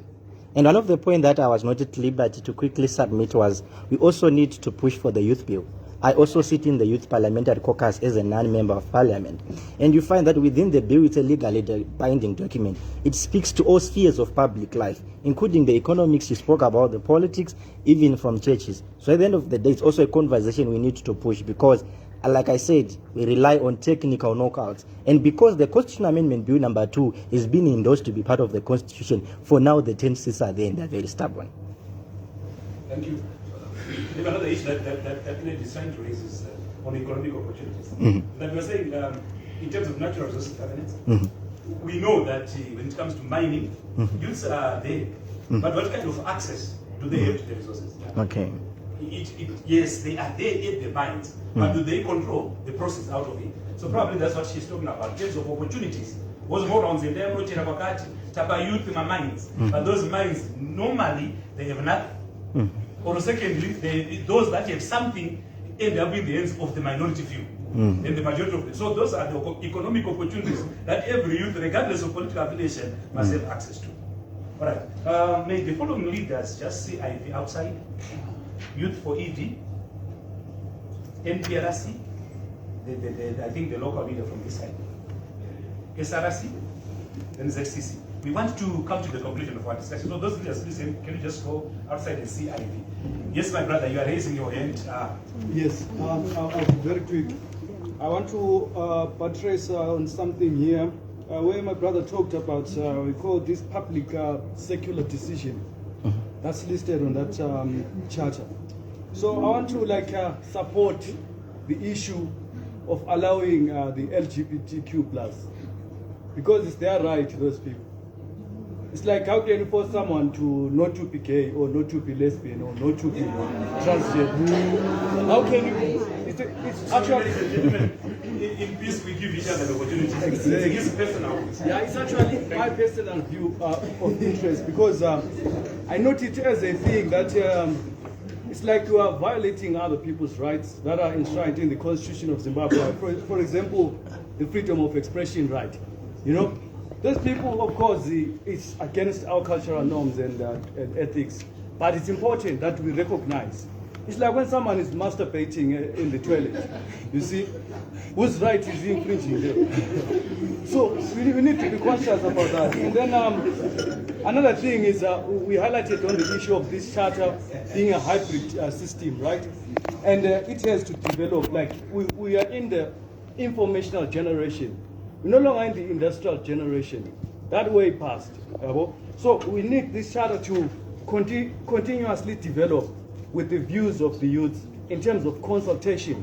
There must be consultation of the youth on the ground, not only the leaders of political parties or what, but go to the youth out there who are suffering social, economical, and political, and even these social issues that are happening, drugs and substance abuse. And then another thing is I wanted to add on non-partisan. This location must not be partisan, because we checked out the issue of the national, National Youth Service getting into place in terms of the youth policies and things like that. And also this charter also adheres to be easily accessible to the youth out there. Do you know, there's just a few youth who know the youth policy. Even amongst us here, some of us, we don't know the National Youth Policy. Even the Bulawayo City Council Youth Policy, we don't know about it. So this youth charter should be available and affordable and easily accessible to the youth out there, because we don't know about it. Even right now, I don't know the national youth charter, this one that you're talking about. So we need to make it accessible, but without wasting much of your time, thank you so much. Thank you, sir. You end up, sir? Thank you very much. I think I just need one speaker before this one and then the last one. Yes. Thank you very much. I just want to speak to issues of, the difference between boardroom meetings and the actual situation on the ground. I don't know how we can do it as a people, but I strongly feel that there is a gap between how we conduct ourselves outside this boardroom meeting. And even if you look the way that we are seated, the polarization is there, even the sitting arrangement in this room. So it's something that I don't know how the charter can migrate from being just a document to something that we can live in practice. I don't know what we can do to galvanize it, maybe from early ages, to try and change the way that we live. Because the problem that we have as a country is that we live in denial. This is why Zimbabweans, a lot of them died of HIV, because they were in denial that they had it. We have not yet as a country accepted the problems that we have and taken responsibility about it. And as long as it's like that, we are going to be sitting in conferences, eating 7-course meals until we grow white hair without any change on the ground of the exact things that happen. I'm sure we're going to live here and go and play soccer. After playing soccer, we're going to go back to our offices and be indoctrinated again to hate each other, to fight each other as young people. That is very prominent. We have seen these forums, a lot of them. But the culture, maybe if the charter can address even issues of curriculum in schools, so that as a country, we appreciate ourselves, appreciate our problems, and we sit down honestly in trying to seek a solution. Otherwise, the charter can never be anything short of just a document. Thank you. Yes, my brother, I think I've given you chances. Ngiyabonga mhlekazi. Ngiyabulala ixesha ngokunika lona. Nabe mfuna ukukhuluma ngendaba ye-peace, indaba ye-violence. Nasuka kuwadweni. Lapho kusuka khona ubhuti wami uthwala laphana. He knows very well, kade kule base ngo-2002 e-Yellow House. But ibase yethu hayi, we have transformed as young people. La as young person, I think kade kubhalot by-election ade khona, ekade khona.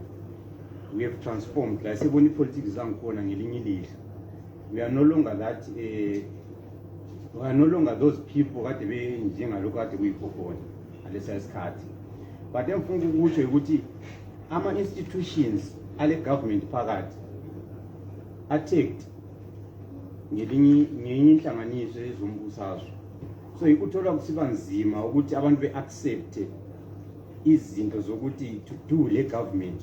Yabona le NPRC yona le yangithi kuba nzima ukuthi abanye abantu abangasibo benye inhlanganiso eyozombusazwe eyebusayo ba-accept ukuthi iyakwanisa ukuyenza lokho kumele kuyenze. So I think i-transformation has to come from ama-institutions onalawo akhona onalawo. Because ngase sifuna ukungena ku-gist ezinye izinto angithi siyakwazi phela izinto zonke ze-government nxa ungekho tagged ngezinto zezinye inhlanganiso awungeni. Mina ngakhuluma khona la bantu ngizaba wrong. Ubhuti uthwala uyakwazi ukuthi labo babhala amabizo beqhatsha abanye abantu besangena kwenye institution emalangeni 2 weeks ago. La elakhe ibizo lifikile kimi ukuthi yena nguyobhala abantu bona labantu. So yizi izinto ezikhoza i-violence zona lezana. No, this is not a lie. He knows personally. But I won't say ukuthi yiphi institution yakhona. But nxa ufuna ukuyangena khona ngalo, just see uthwala. Uyangena. Lezi izinto ezikhoza i-violence. We are trying to say ukuthi can they transform ukuthi kungabi yikho khona lo. You understand? Kungabi yikho khona lo. So that is a mitigator i-violence. Because ezinye izinto ngoba umuntu uyasebenza ngathiwa uyasebenzisa i-council uqhatshwe ngumkhansila. Ukhansila nguyinhlanganiso nje. Thina abantu okhansila basiqhashi thina. baqhatsha abanye abantu abangayisithi thina sihlala sisilwa labo council but bona labanye abanye abantu bona baqhatsha bona ababo vele bodwa. You understand? So to mitigate izinto ezinjengalezo, can the ruling party try to transform ukuthi bengabi yibo abayenza izinto zona lezana, ama-institutions abe yiwo ayenza izinto zona lezana. You understand? I-National Youth Service angithi even the America ikhona i-America but lapha is state. Ungangena ku-National Youth Service vele you are labeled ukuthi, you understand? So we don't want that. So izinto ezinjengazona lezana aziphumi lani linelibusayo siyalicela. Thank you. Let me just give you the opportunity to speak. Then I will ask from the entire section to just give us that slogan. Thank you very much, maybe. Oh, okay, thank you. Right, I don't know, Comrade Moderator. Maybe the first thing that we need to do, we may discuss a lot of things and come up with very lucrative documents and whatnot. But as long as we don't invest much in changing the mindset for our youth, I think first thing that we need to do is to make sure that we really invest in changing the mindset of our youth. First, currencies identified exactly where we are people together. Then I think someone spoke of creating common ground for all of us. Then we see we're not going somewhere.